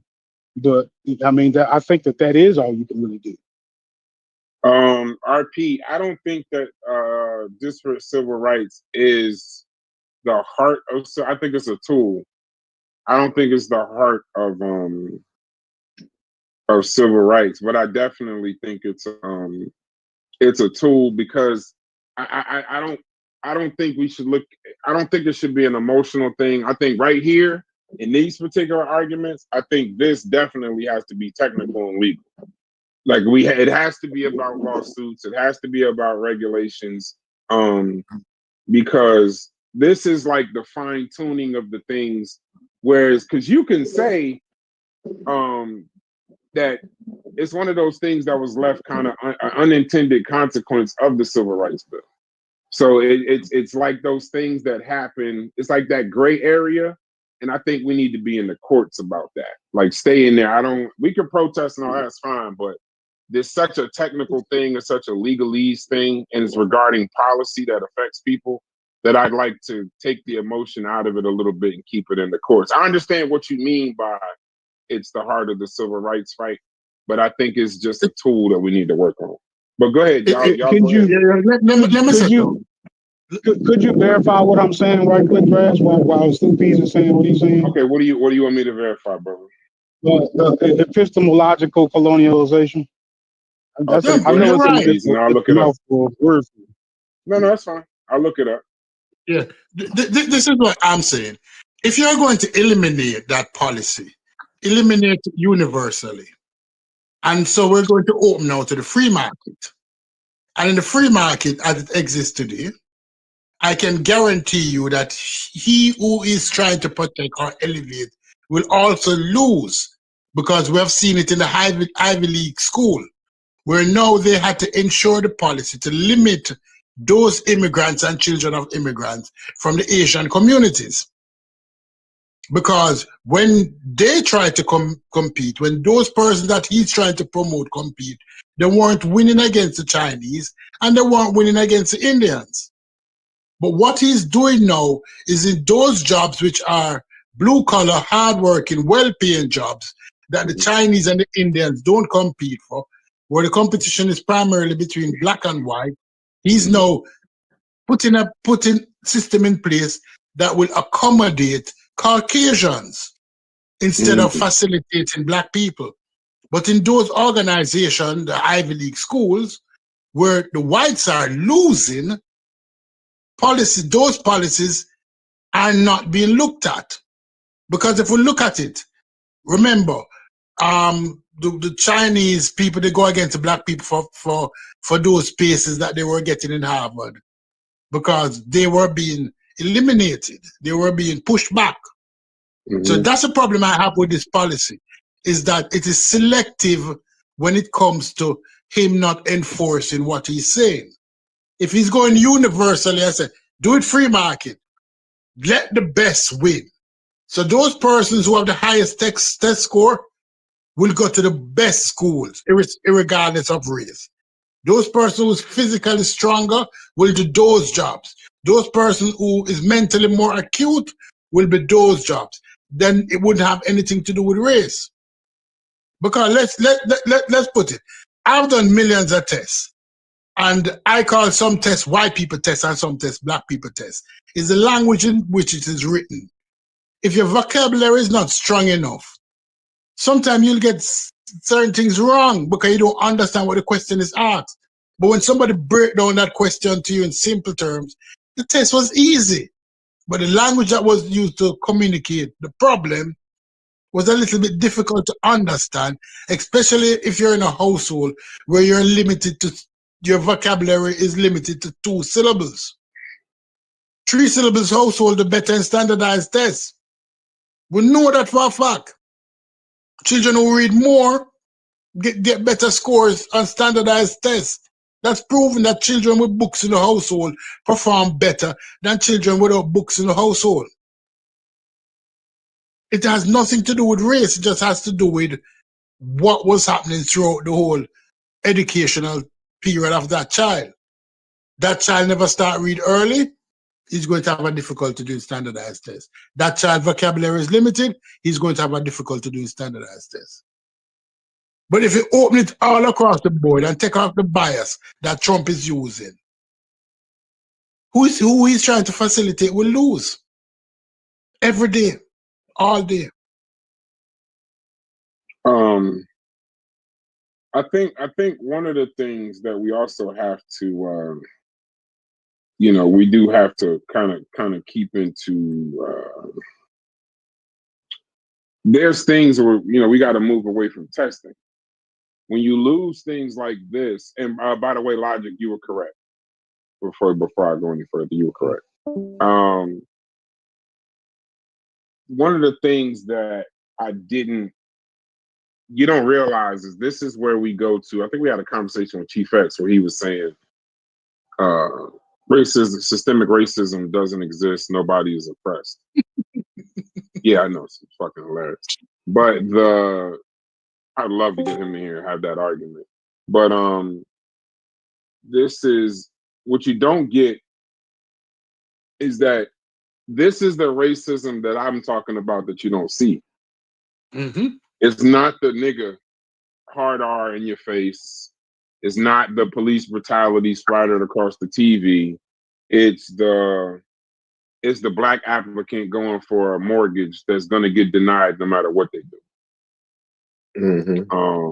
So it's the kid that applies, that qualifies to get into a college that isn't going to get in no matter what he does. It's just simply because he's black. And you got situations where the focus is so much, and Corey, this is my fight always.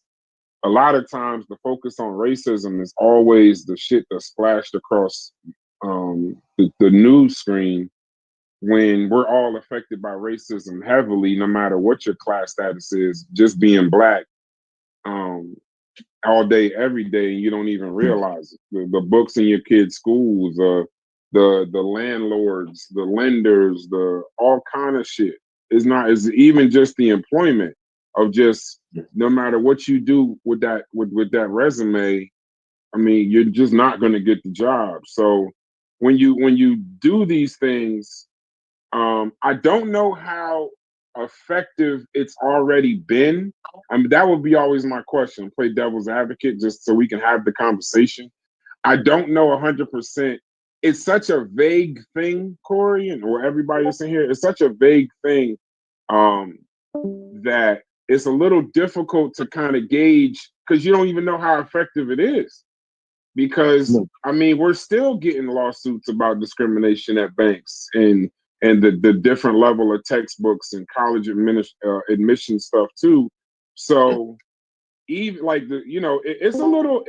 don't know. I know that we need it. Don't get me wrong. I know that we need it. And I'm not gonna say I think you just leave it. Those one of them things you just leave there, bro. Like, don't remove that shit, because I don't want the motherfucker that can take advantage of it. I don't even know what they planning if they want to. But it's just, I do question the effectiveness of it in this administration where, I mean, how do you, since the Supreme Court narrowed this shit over time. So I don't know 100% how effective it is because we still face the same shit. That's why when people, like when Chief X said that, that's why he got so much pushback, because you don't know what we mean by oppressed. Do you know oppressed to me is just the feeling that no matter what class you are, no matter if your papers are correct, Corey, like what Chef was saying the other day, when a cop pull up behind you, bro, most black people don't know how that shit gonna end no matter how you act, bro.